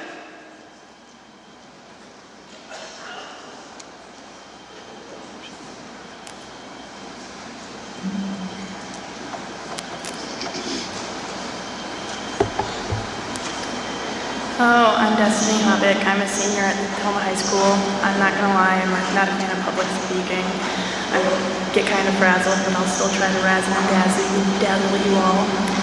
I always dreaded those days in English where we had to do with that, but I'm gonna give it a shot. Fingers crossed they don't go over in 2 minutes. I'm not gonna share research because frankly, I believe the parents have that covered. I would say you all have you are smart enough to make the right choice, but that has yet to be determined. I'd like to start by saying masks are ridiculously stupid. Guess how us kids wear the masks, and most of the adults as well. Under our noses and on our chins. Outside of the school setting, I use them as a napkin for my big bag. So if they did work, which they don't, mind you, we are defeating the whole purpose of them. I went to school today and counted how many kids and teachers wore masks because I knew I'd be speaking tonight. The numbers were low. Not one person in my first or second hour had one on. You would think if the students, teachers, and parents were worried about COVID, more people would have a mask on, but they don't. That tells me right there that masks should be optional. It was stated that if we wear masks, we can go from 6 feet distance to 3 feet distance, and I'm here to tell you that there is no social distancing being done in classrooms with no masks. We are right up next to each other. Class sizes of 20 plus can't be separated, masks or not. So 6 feet to 3 feet statement is nothing more than trying to make masks sound appealing. We are less than 1 foot from each other, from other students. I have a little brother who's a junior among 12 nieces and nephews in the school district, from elementary school to middle school to even high school. And I have been told the following by them and others not related, that we can't breathe, we can't concentrate, and we can't hear, all of which is true. As a high schooler, I'm in choir and gym. I can't sing well, nor can I run without heaving, let alone with a mask on. We can't learn all that masks on, nor can we do what we are expected to do. I helped take care of my grandma who was diagnosed with terminal cancer at the beginning of COVID. She gets a feed tube and her medicines twice a day. We do respect her wishes and we wear a mask. But most of the time she says that she can't hear us and asks us to take them off so she can hear us. That's the same for my 9-month-old pediatrician who has us take off our mask at all of his appointments. He's a children's doctor and he says COVID is no more effect on us kids than the common flu. He also states the masks don't protect us from the virus but does the opposite. He says the masks ruin our immune system and causes lower oxygen levels among other health problems. Ms. Hubbock, you're at your time limit. Okay, I only have a little more left. Okay. I have noticed that the high school has been very strict with the hat wearing. I asked the teachers and their answers were ridiculously hypocritical, but all the same nonetheless, because we can't see who you are when you wear a hat. My mom don't like it when I use bad words, so I will say what the actual heck. Can you see who we are with a mask on? I'm pretty sure the mask covers the majority of our face and the hat covers only the very tip of our heads. This brings me to my final point, the quarantining of the students. They have been exposed. Who determines this and how does the tracing work? All these students are being pulled in for what? Because they might get sick? The other day I came into school a little late and there was a student in the doors waiting for a ride home because she was getting pulled. She was in close contact. I talked to her for a moment and she said that they wouldn't even tell her who she had been in close contact with. She also said saying she wasn't going to be in school for 2 weeks. She had plans. She left the school and went out to eat into the store. She also had plans with her friends that are still in the school building later that night. So what is it exactly is sending these kids home doing? They still have been in contact with students and the outside world. They are going about their lives because guess what? They're not sick. I think I speak for everyone that us students need to be in school, not on a call that the teachers forget when they're, yes, they forget. Many teachers have gone all class period and at the end say, crap, I forgot the online kids. Ms. Hubbock, can you wrap it up, please? I'm going.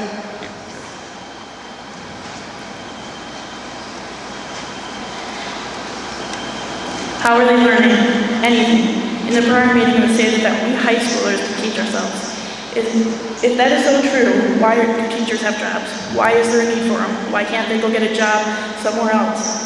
And why in the heck did they get a raise? Because I, a high schooler, can't teach myself something I don't know. I didn't go to college to teach myself. You want to know how well teaching myself went? I'll tell you. While doing online schooling, my GPA fell so low I was no longer qualified to take the CNA class I was promised. If I had a question and sent it to teacher a message, they wouldn't respond. And if they did, it was too late for them to be any help. We signed on for attendance. We were told to do what we had to do on our own. Ms. Hubbock, you need to. We got 3 other people. We got 3 other people that got to speak. I don't want to run out of time here. Well, it appears people are giving me their time, so I'm going to continue.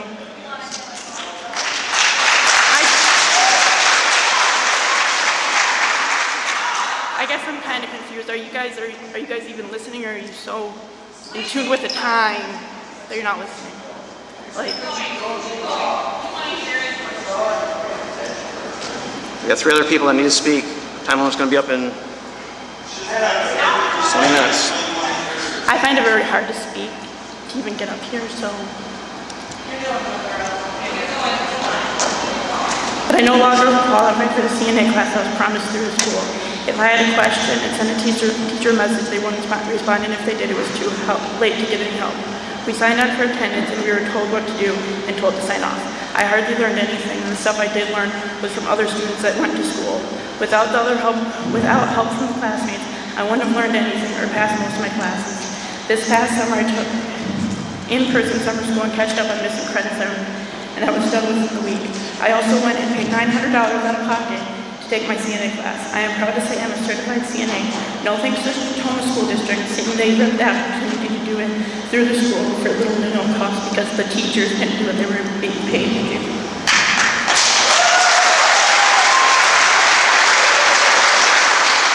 Because we students are expected to teach ourselves. ourselves, and I and other students suffer. Not the teachers, not the board, us, the students. What if you were all taken out of work, weeks upon weeks, without pay? Because you might have COVID. Could you pay your bills? No, you couldn't. All, as students, it's our job to be in the classroom. If we aren't, we suffer, just like you guys would if you couldn't do your job. I am here to say, we the students can't teach ourselves. So something that we haven't been taught. Masks need to be optional and the quarantine needs to stop. Students need to learn that I will gladly and joyfully come to school each day, be given a mask, and walk away and throw in the trash. I'll take the mask anytime it's offered, but it will never be on my face. Then the school board can take their pretty pennies they got from the government funding to replace the masks that are thrown away. If every child does this, what are you going to do? Send them all home? Have the school empty? If you're sick, stay home. If you're afraid of getting COVID, stay home or wear a mask yourself. We won't judge, we don't care, and we'll respect your choice, but we expect you to respect in our choice too. I do not consent, and no matter the choice made here tonight, I will not comply.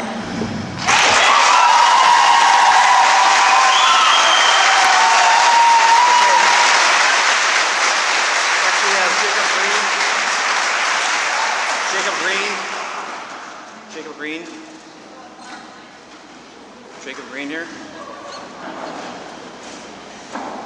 For that we have Cass Shell. You, Mr. Green? Sir. Okay. I do have a cold, so I hope that doesn't offend anybody. First thing first, I just want to appreciate you guys for being up here, right? Because as Coach knows it best, if we don't play together, we don't win together. We are a team, and we must think like a team. So with that being said, we had a lot of good information shared tonight. I just wanted to pass along a few stories that I had that impacted me personally on a whole nother level, along with my wife. So I work quite long hours. My wife is a stay-at-home mom. She's forced to deal with the mornings, and I pick up the evenings as best as I can. However, with that, my daughter has struggled tremendously throughout this school year already and the previous school year. Just with waking up, not wanting to go to school, she doesn't want to. When she was forced to wear a mask, the comments from this 7-year-old are she feels invisible. She doesn't think she is seen. She's also had comments from a kid that sits with her in her school about how her parents must suck. And they don't care if she gets sick because we don't make her wear a mask. And you know what? That kid's in 3rd grade. The kid's 3rd grade, saying that to a 1st grader. Just think about that. Aaron, what if that were your kids? Spencer, what would you do if that was your boy? Would it feel good if that comment was made to you as a parent? No, it wouldn't. Like I said, a lot of good information has been shared here tonight. Have you guys read the signs? Got a lot of nice looking signs out there. My favorite one is this one right here in the front. The word right there in the middle is choice. It's what we have in America. It's what we signed up for. It's what I signed up for when I actually signed up to go to the draft when I turned 18. Choice. I signed up for that because I'm an American, right? So I'm going to share some numbers with you, and I want to see what your guys' thoughts are. And then I'm done. So there's 3,097 students in this district, roughly. What's the number 25 mean? Do you know? 25. What about 135? What about 5? Those are all our active COVID numbers that you guys should know. The fact that you guys didn't even blink when I said that tells me this isn't about COVID. So I just want you guys to think, as you guys make this call, make this decision, about how it impacts the kids more than it impacts the parents. Remember that word right in the middle. It's choice. It's what all you guys signed up for. I didn't vote for any of you guys. I didn't vote for any one of you guys. I don't care about that. You guys are in the position that you're in because of who you are. Because you have respect in this business. Because you guys have respect in this community. But what I don't want as a parent, and I hope all you guys can relate to this, seeing your kid come out of school not smiling because they're blinded by the mask. Spencer, I love seeing your boy run out of that school smiling. You know why? Because my daughter's right behind yours, because they're friends. Aaron, when we were neighbors, I lived on Farmer. Our kids played together. They ran back and forth between the yards. They didn't care. I didn't care. I didn't tell them to stay 6 feet apart. I didn't care, because I have a choice. It's America. That's it. Thank you guys. Appreciate it.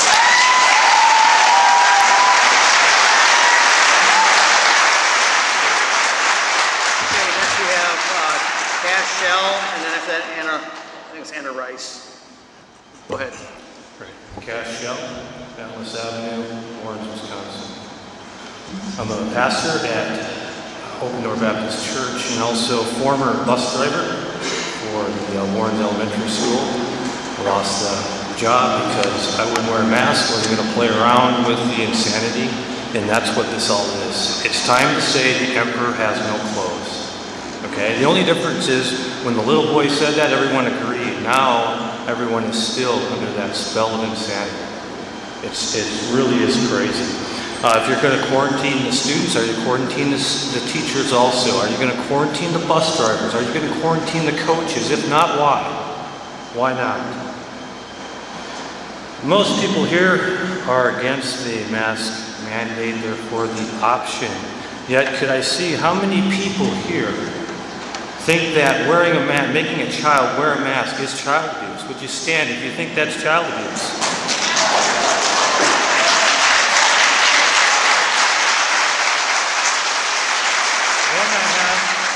I do have a question for you, and this is going to challenge even you that stood.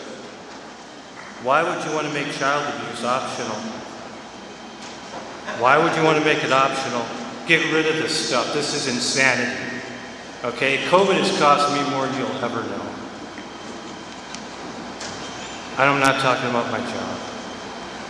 I had to go visit my father. Of course, he was sick, and of course, he's got COVID no matter what he actually had. Pneumonia, blood clots in his lungs and legs, but no, it had to be COVID.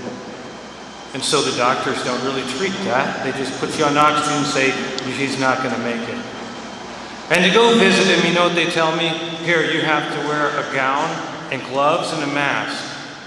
And they said, but because you're in a COVID ward, this is the medical professional speaking that everyone is trusting. The science. You have to wear a mask, but we got to let you know, because it's not an N95, it will do nothing to protect you. So why do I have to wear it? Oh, you have to wear a mask, but it will not protect you. Do you see the insanity here? Is anyone else realizing the insanity that is going on? COVID kills because why? Half the people don't even have it. They know the tests don't work.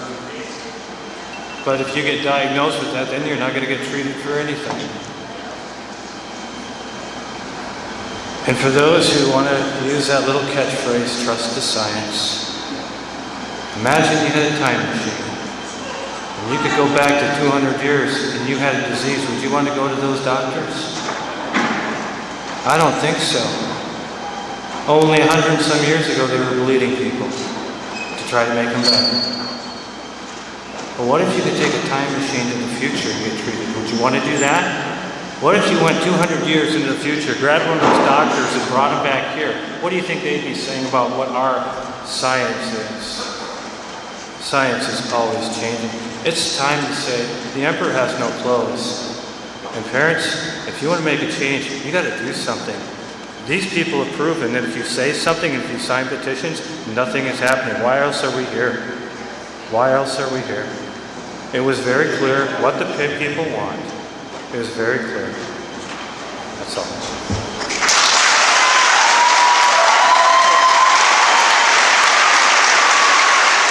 Last person I have on the list is Anna Rice.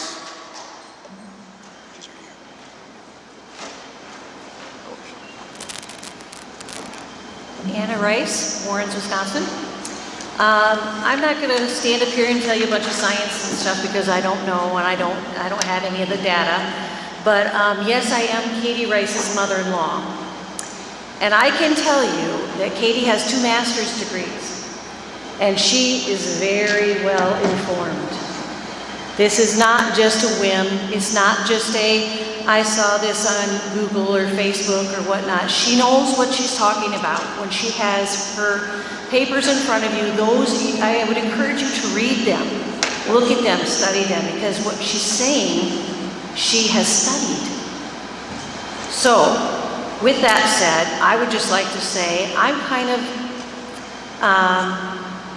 going to come from the perspective of a person who, if in a situation, has to wear a mask. I have anxiety. I take medication for it. It's hard for me to wear a mask. It's hard for me to breathe. When I go to the doctor's office, I wear a mask, pull it out, and I have to be breathing underneath. I have to have standing underneath it. I can't imagine what it's like for a child. If that's how hard it is for me, I can't imagine how hard it is for a child to do that. The science has been shown that it doesn't work, that masks are not going to protect our children. I have grandchildren in the school, that's why I'm here. But we do need to, and I don't envy you at all, but do what is right. Do what is right for the kids. Please listen to what the parents are saying. They should have a say. That's all I wanted to say. Thank you.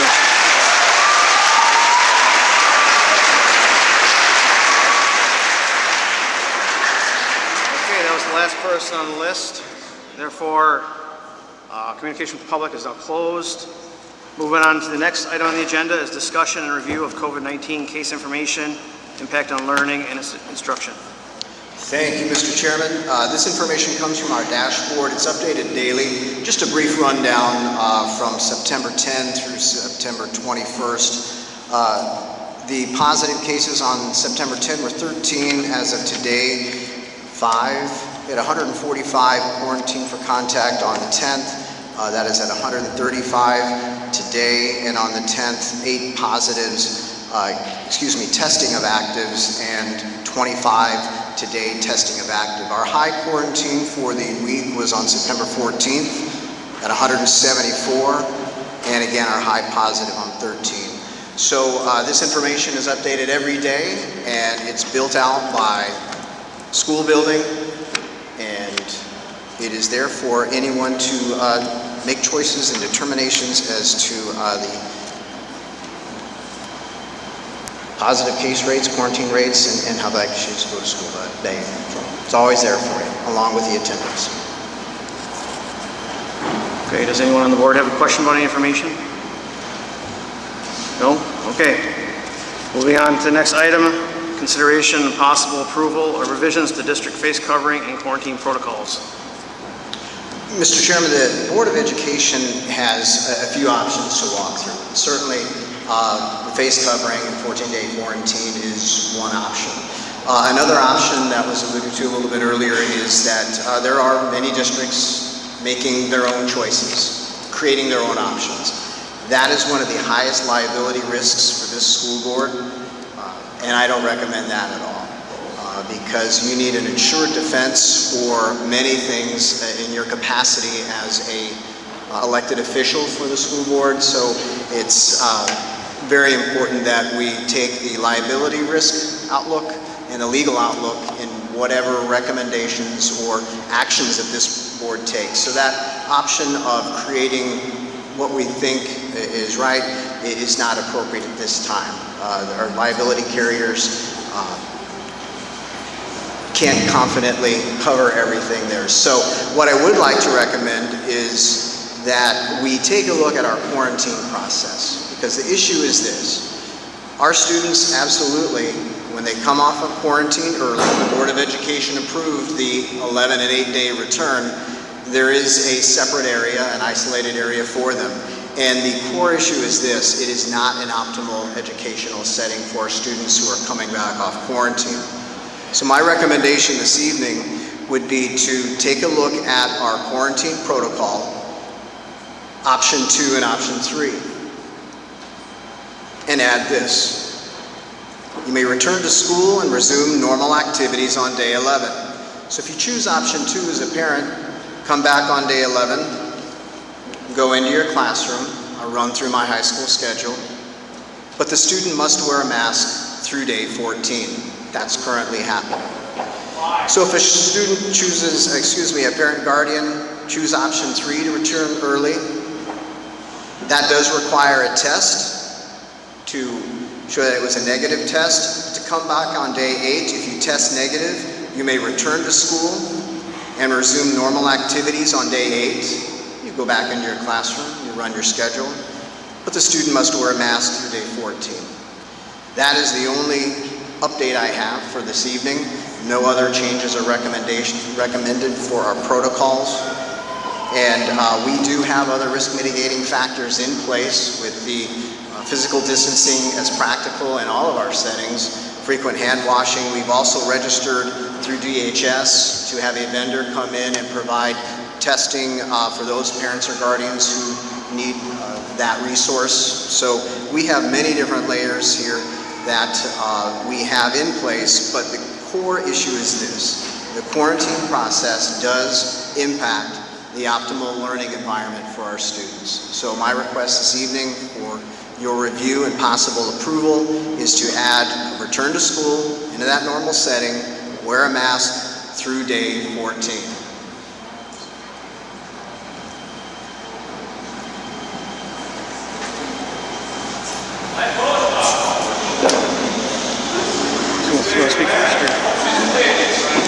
Say that recommendation again. Sure, absolutely. For option 2 and option 3, if a parent selects option 2, if you're unable to fulfill a 14-day quarantine period, please remain at home for 10 days and monitor your symptoms for 14 days. You may return to school and resume normal activities on day 11. The student must wear a mask through day 14. For option 3, if a parent selects that, the quarantine can end prior to 14 days with a negative FDA-approved test, either PCR or antigen test, taken on either day 6 or day 7. If you test negative, you may return to school and resume normal activities on day 8. The student must wear a mask through day 14.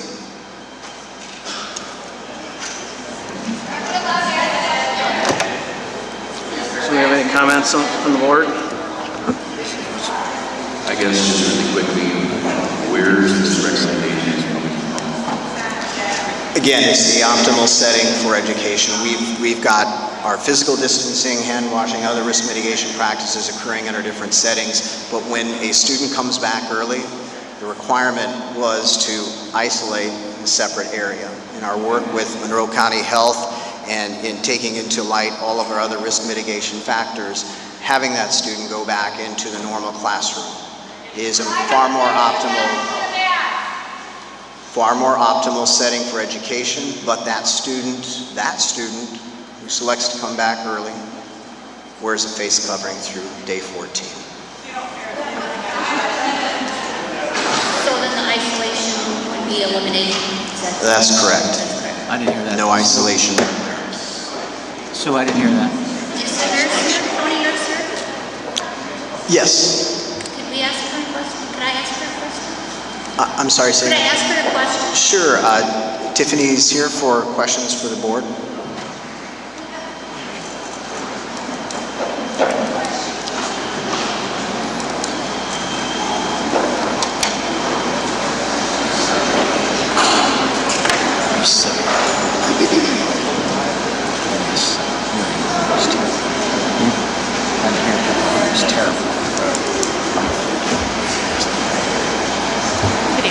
Okay, as a student, the scenario I've had is a young lady that got a letter from the county saying that she was too close to someone that was positive. The date that she has from the school nurse here, she got the letter a week later. So during that time, she's attending school as normal, okay? So if this young lady is a little hesitant to have a rapid test because of questioning the accuracy of it, because if she gets a false positive, then she and her entire family and all of her friends are quarantined also. So are those rapid tests fairly accurate that way? At one time, I know there was question about that. There's always with those rapid tests, again, it depends upon if it's a PCR rapid or an antigen rapid. I can't. So it would depend upon if it's a rapid antigen test or a rapid PCR test. There is a difference in those. The antigen tests aren't necessarily as to the highest standard as the PCR test. So again, those antigen tests, if an individual is asymptomatic, they may not pick that up, whereas a PCR test, because it's more sensitive, and vice versa. So what test would you suggest that she take? The gold standard is a PCR, because that is the confirmatory test. How long does that take to get results? It depends upon where you're going. It can be anywhere from 24 to 48 hours. Again, it depends upon the availability of that rapid PCR, because there are some rapid PCR tests that are available as well. Okay. She's already been in school probably 5 class days. Is her incubation time where she's contagious, is that past then? So the incubation period for COVID is 2 to 14 days after exposure. So at any point during that 14 days, that individual could develop symptoms and or test positive. Where are you getting your recommendations? Other questions? Anyone else on the board have any questions?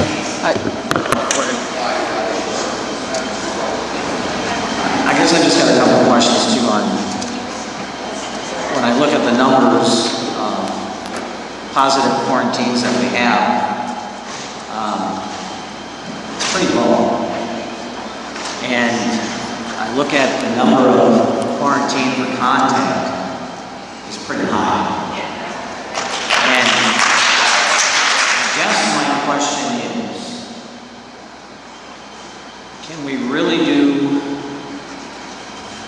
the 6 feet distancing count by who was there very accurately? I don't know that. We've got to get the kids back into school, and we've got.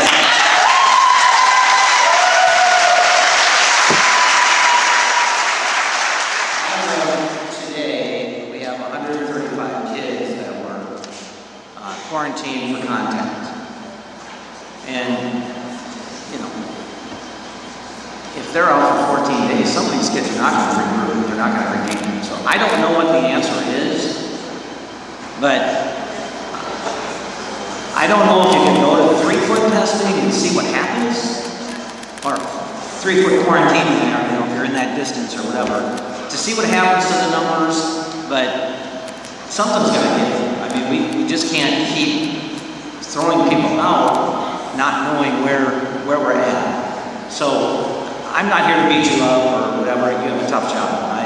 I respect that, but I just, looking at the numbers that I get from the school and what I see, I'm very concerned by the number of kids that are out because they were around somebody that had the COVID. When you're looking at 5 kids as of today, 25 are out for testing, and then you have 135 out because of close contact. It's just alarming to me. So I don't know who makes it, but is it possible that we try going to 3 feet rather than 6 feet? How many more kids can we keep in school? So that's all I said.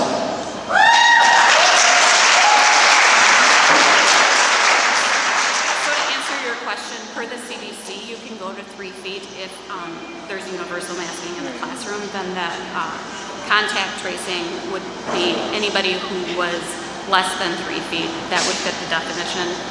In the actual classroom setting, that doesn't apply to the outside of the classroom setting, because again, the goal would be to keep kids in school. So if there's universal masking, then you can cut the distance down to 3 feet. But if there's not universal masking, then it's dependent upon whether or not both of those students have been masked or not, who gets quarantined, because then it would be 6 feet, etc. I guess the question I have, the isolation and the quarantine is what's driving the mask, and we understand that. So My question is, so how do we come up with the quarantine and isolation as the edict that drives the mask mandate? Is it based on frequency? What are some of the criteria that drove that? What's isolation? The isolation and quarantine, where that was. So isolation occurs when we have a confirmed. Could I? Sorry. Thank you. Used to just doing that. So we isolate the ill, right? So as soon as we have a positive test, a confirmed test or a probable test, if it's an antigen, a confirmed or a probable test, then we start an investigation. So we go through our process to identify close contacts. So whoever meets that close contact definition. So within 6 feet for 15 or more minutes, that can be consecutive or cumulative encounters in a 24-hour period. Direct physical contact, so handshake, hug, high five, etc. Sharing any common items like eating utensils, etc. Taking care of an individual, spending the overnight in someone's house or living in that household. So once we've identified those are considered the close contacts. And we quarantine the close contacts. And the reason for quarantine of that is to, again, control the spread. So we know that individuals, again, that incubation period is 2 to 14 days after exposure. So as soon as we have the ability to identify them, we remove them from the environment, because if they then turn positive or test positive or develop symptoms, then they're no longer in the classroom or they're no longer out in the community, etc., with that spread. So depending upon when an individual tests positive, so it again, it depends upon when they go in for testing. An individual might have symptoms for 3 days before they go in to get a test. Right. Now, we're talking about the school environment. Our kids are suffering. Let's be very clear on that. So we want to have the kids back in school. Everyone probably goes to Walmart. I see we have a lot of people here. We go consistently everywhere, and it appears as though it's a focus on the school when the numbers don't indicate when we have the contact, and we only come up with 5 out of a total of.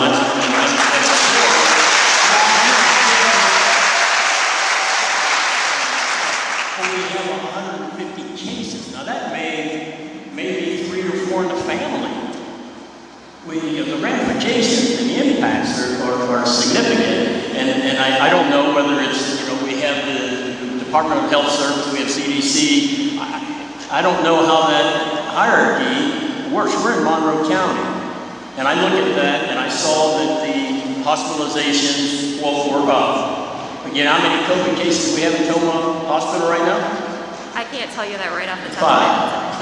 5. Our kids are suffering, and I guess what we're looking at, you have the authority. I read the deed, and it says you have that right to do that. What will persuade you to acquiesce a little bit and give us an opportunity to see what happens? We're not talking about putting our kids at risk and all that. We have a lot of liability right here to do that, but we also have a lot of parents who are willing to accept that responsibility.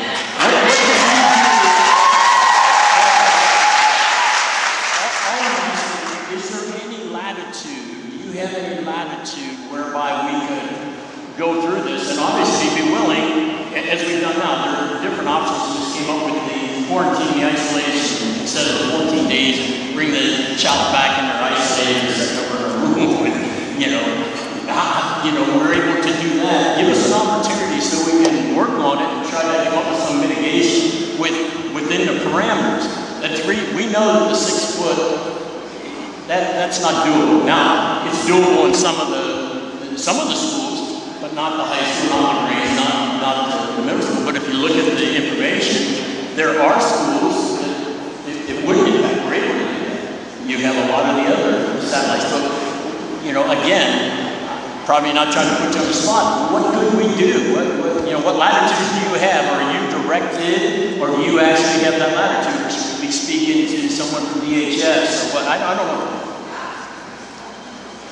So again, CDC, DHS, all of those individuals set forth the recommendations, and it's up to the local health officer to enforce those.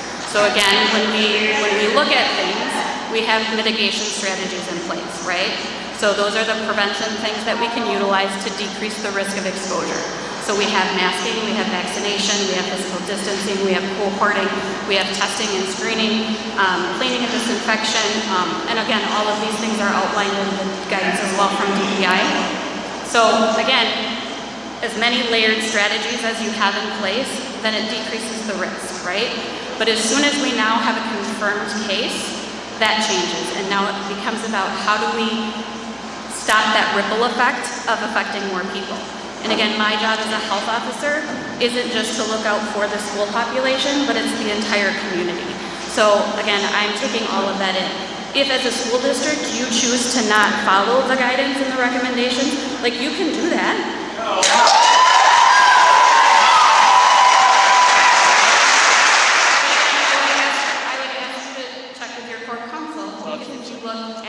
State statute for communicable disease, there is a specific state statute, 252.21, that speaks to that. So again, from that standpoint, that's a school I decision. understand.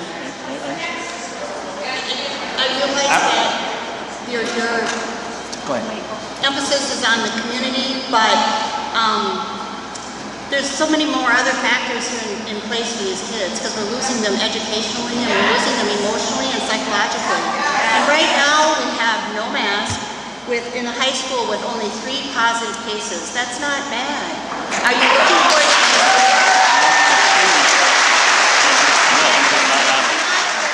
trying to enforce the 6-foot rule, but realistically that's an unachievable goal. So whatever we're doing at this point in time, to be able to keep it to 5, we're doing exceptionally well. And as you say, we're free to do what we like, I guess, but with restraint. Some counties, some schools in our county actually have a different quarantine period than what you're suggesting that we have. Juneau County schools also do. Boston has a different than us as well. Uceda recently, and they started their school district with optional masks, recommended mask, I guess was their terminology, and no quarantine.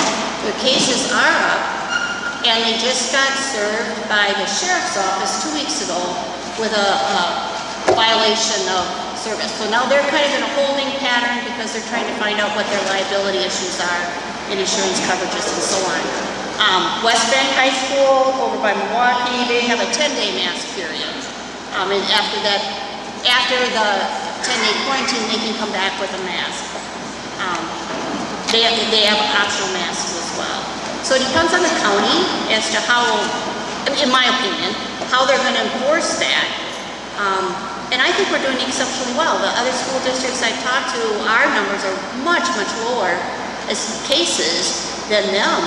Obviously, Menominee just changed as well on the 13th of September to optional mask and no quarantine.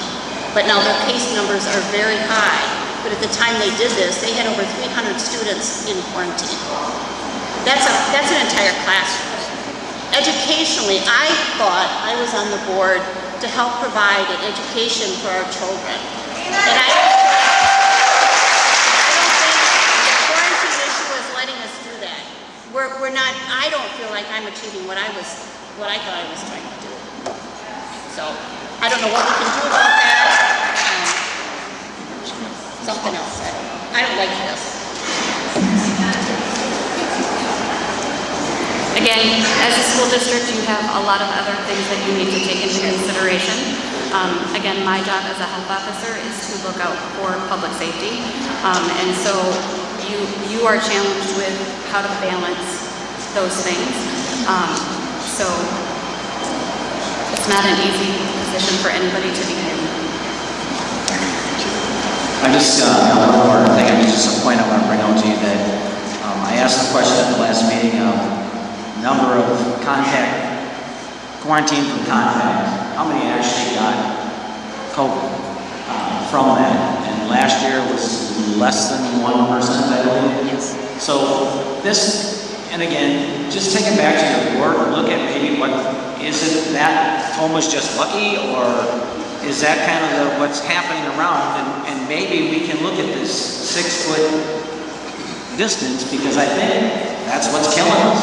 And we got to get the kids back in school. And you know, if it's less than 1%, it's not a very big number. I think last year was 615. So, you know, it's a high. I guess we're taking the kids out of school for a very minimal risk. So, you know, take it back to the board. And I can speak a little bit to that. So we are seeing a little bit of difference this school year versus last year. One of the factors that we do need to take into consideration is the only way that we know for sure is if individuals are being tested. And there is a large percentage of those individuals that are being quarantined that are not being tested. And so therefore, we do know that individuals can be asymptomatic or have very mild symptoms and still be able to transmit it. So it, you know, again, it's an imperfect thing. I know I talked to Kara. I think there's some documentation of classroom transmission here.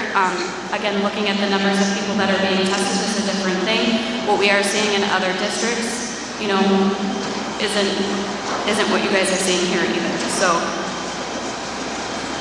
I mean, as a school district, you guys are doing a phenomenal job.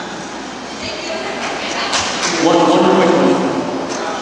How valid is it for you to make it a recommended versus this being, in essence, a mandate? So then that would be going against my duty as a health officer to control communicable diseases as set forth by state statute.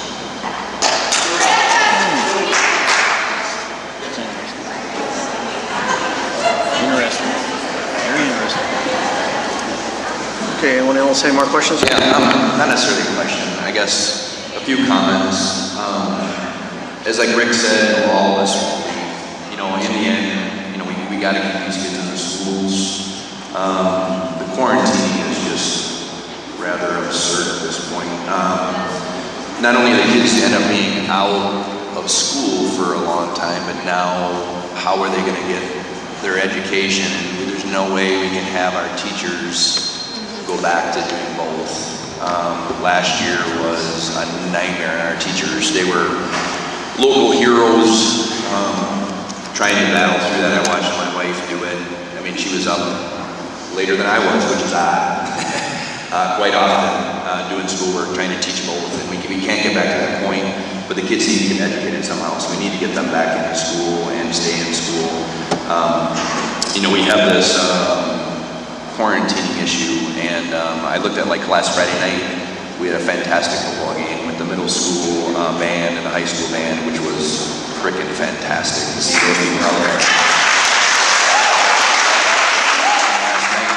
Last night after our quick board meeting, I heard Kate Uner in with the show choir, and that was fantastic again. I had 2 kids graduate last year, and we watched them on this court right here just walk away from their teammates and just struggle to gasping to get air. And you know, I hope we can pack the gym this fall. I mean, this winter and watch, you know, Dusty Druso and those guys play without masks on this entire year. So, I mean, what I wish we could do is something along the lines of if they were contacted or exposed or whatever the word is we're using, if maybe then they could throw a mask on until they showed any kind of symptoms. But as long as they're not showing symptoms, I don't understand why they're getting pulled.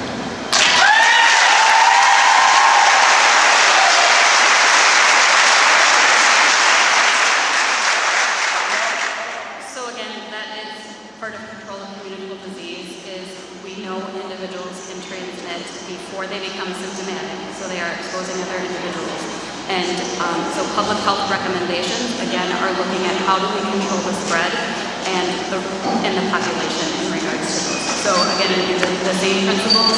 If it were to be TB, if it were to be measles, Tdap, all of those things, we follow certain guidelines and recommendations for the control of that. So isolation and quarantine is part of those as well. So again, it's about stopping the spread.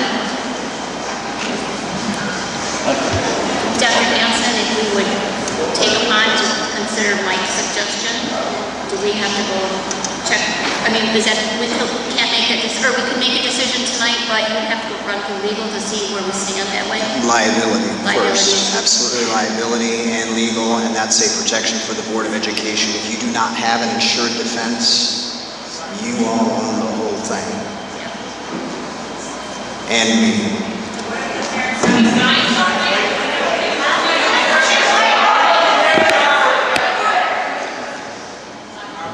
Okay. Anyone else on the board have any comments? Questions? Okay, calm down, everyone.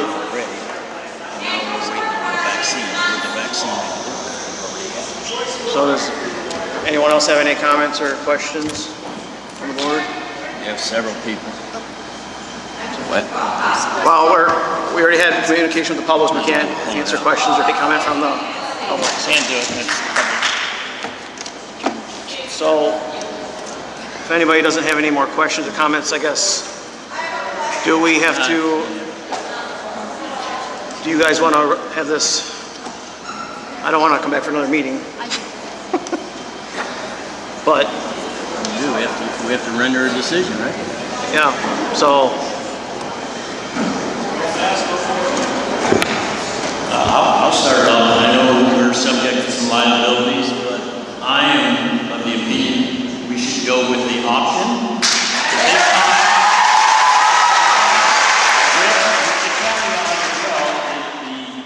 The isolation and quarantine with the 7 or 8 day coming back, knowing that the mask must be worn at that time. That's not optional. Once that is, there's been that contact until you come back with that test, you still have to do that for 14 days. So you have to wear the mask when you come back. I mean, that would be my recommendation to the board. That's just me. So are you making Mr. Stevens, are you making a motion? Yes. I want to see if anyone else had any. Go ahead, Mr. Murray. Do you want to speak, Mr. Murray? Yes. So would be option 3? Well, the other option is that when an individual was contact, they were out, come back, or be tested negative, when they come back, they would be required to wear a mask, and they would be able to get back into the classroom, not in isolation. Great. So, okay, I'll make a motion. I make a motion that we That's correct. It is removing of that separate area, the isolation. You just need to wear the face covering up to day 14 on option 2 and option 3. You're back in the classroom though, where that's the optimal learning environment for the child. All right, but that does not meet the criteria we're talking about the mask option. I don't have any, my recommendation is face coverings are still optional at this time. That would be my motion. Oh, Mike. I just have a question before we go that way.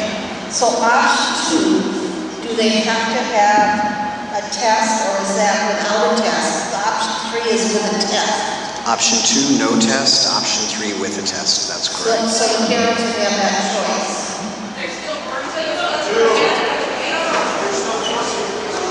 Well, just relax. Can we do that? You can't. There's no motion on it. You can't. No, we're not separating. We're not separating that. So, Mr. Stevens, you made the motion.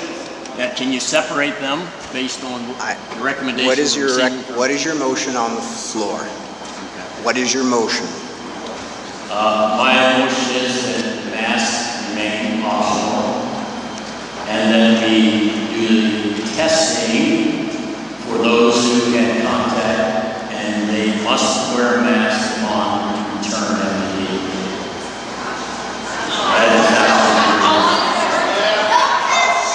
Okay.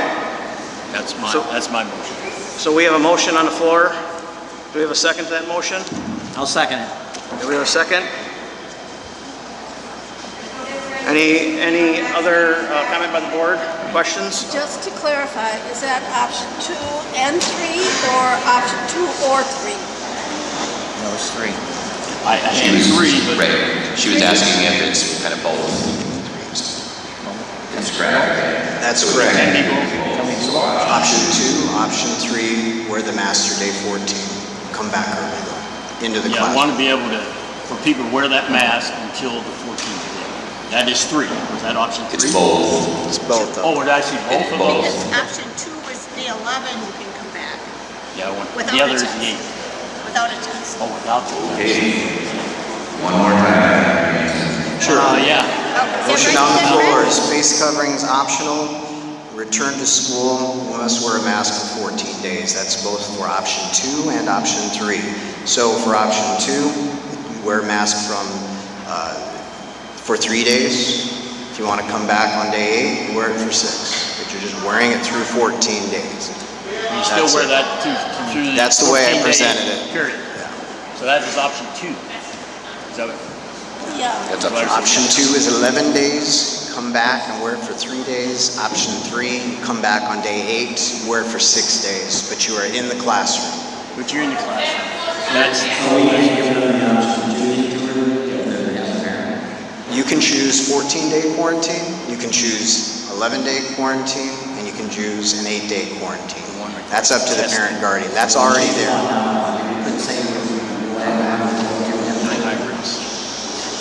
Okay, all 3 are already approved in this district, 14, 11, and 8. The only modification I'm bringing tonight is the student goes into the classroom. Option 2 and 3, they just wear a face mask through day 14. That's it. Okay. Was that your motion, Mr. Stevens? I want to get it back in the classroom. Me too. Okay, so we have a motion and a second on the floor to that. Is that correct? I'm trying to think it through what's going to be the best for us. Because either way, we're going to get bit. Or in either way. I like the testing. I want to make sure that we're testing.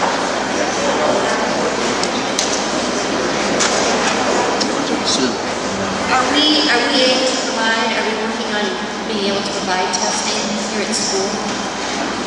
We should be set up for that over the next 3 weeks. We're working with a vendor. They'll be assigning us a vendor very soon. Within the next 3 to 5 weeks is through DHS. And that was a private company that we were hiring? Through DHS, they're offering it to all school districts. There's about 430 school districts working through that program. Okay, so that rapid test or whatever we would use for testing on the 8th day would be able to be Parents could provided? utilize that. It's not set up now. It'll take about 3 to 5 weeks, I would imagine. That's what they told us on our call. Okay. Does that help? 3 to 5 weeks or something. Yeah.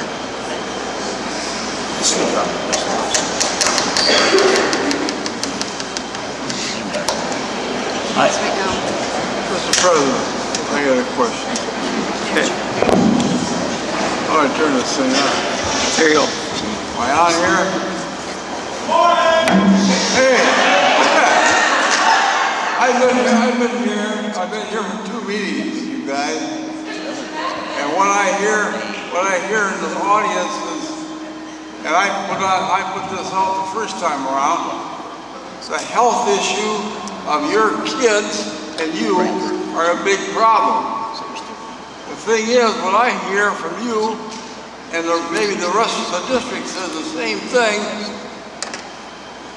we want those kids back in class. And how we get there is a problem right now. But I'm with you as far as what you gotta do. You wanna take your chance with your family and your kids with this stupid virus that's going around. I see that. But how do we get to that choice? That's the deal.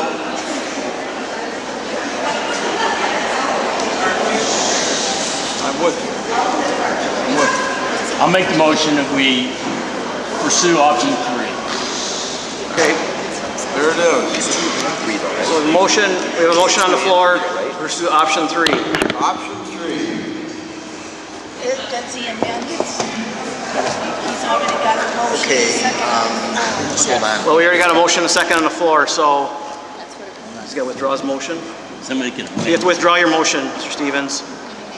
Make a new motion. make a new motion. Yep. And the second has to be withdrawn too. Yeah, second has to be withdrawn as well. Okay. All right, I would make the amendment and the motion to. Can you withdraw your motion, the previous one? Can you withdraw your motion? Yes, I withdraw the. Spencer, is there any reason?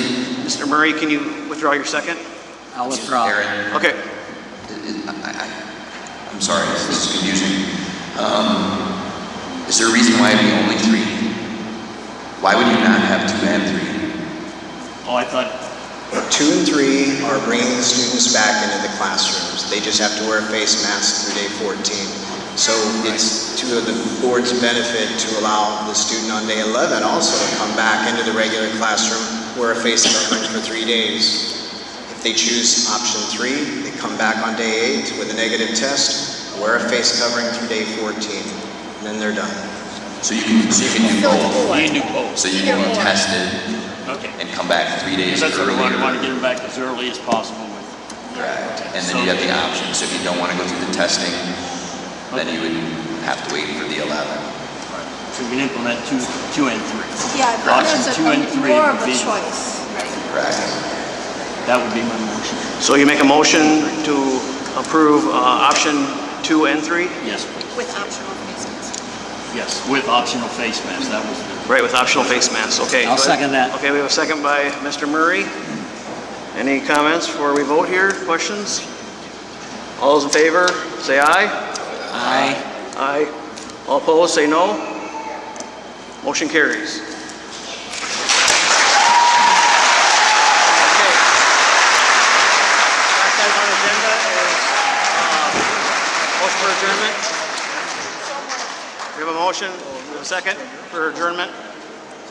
Second. All in favor, say aye. Aye. Aye. All opposed, say no. Meeting's adjourned.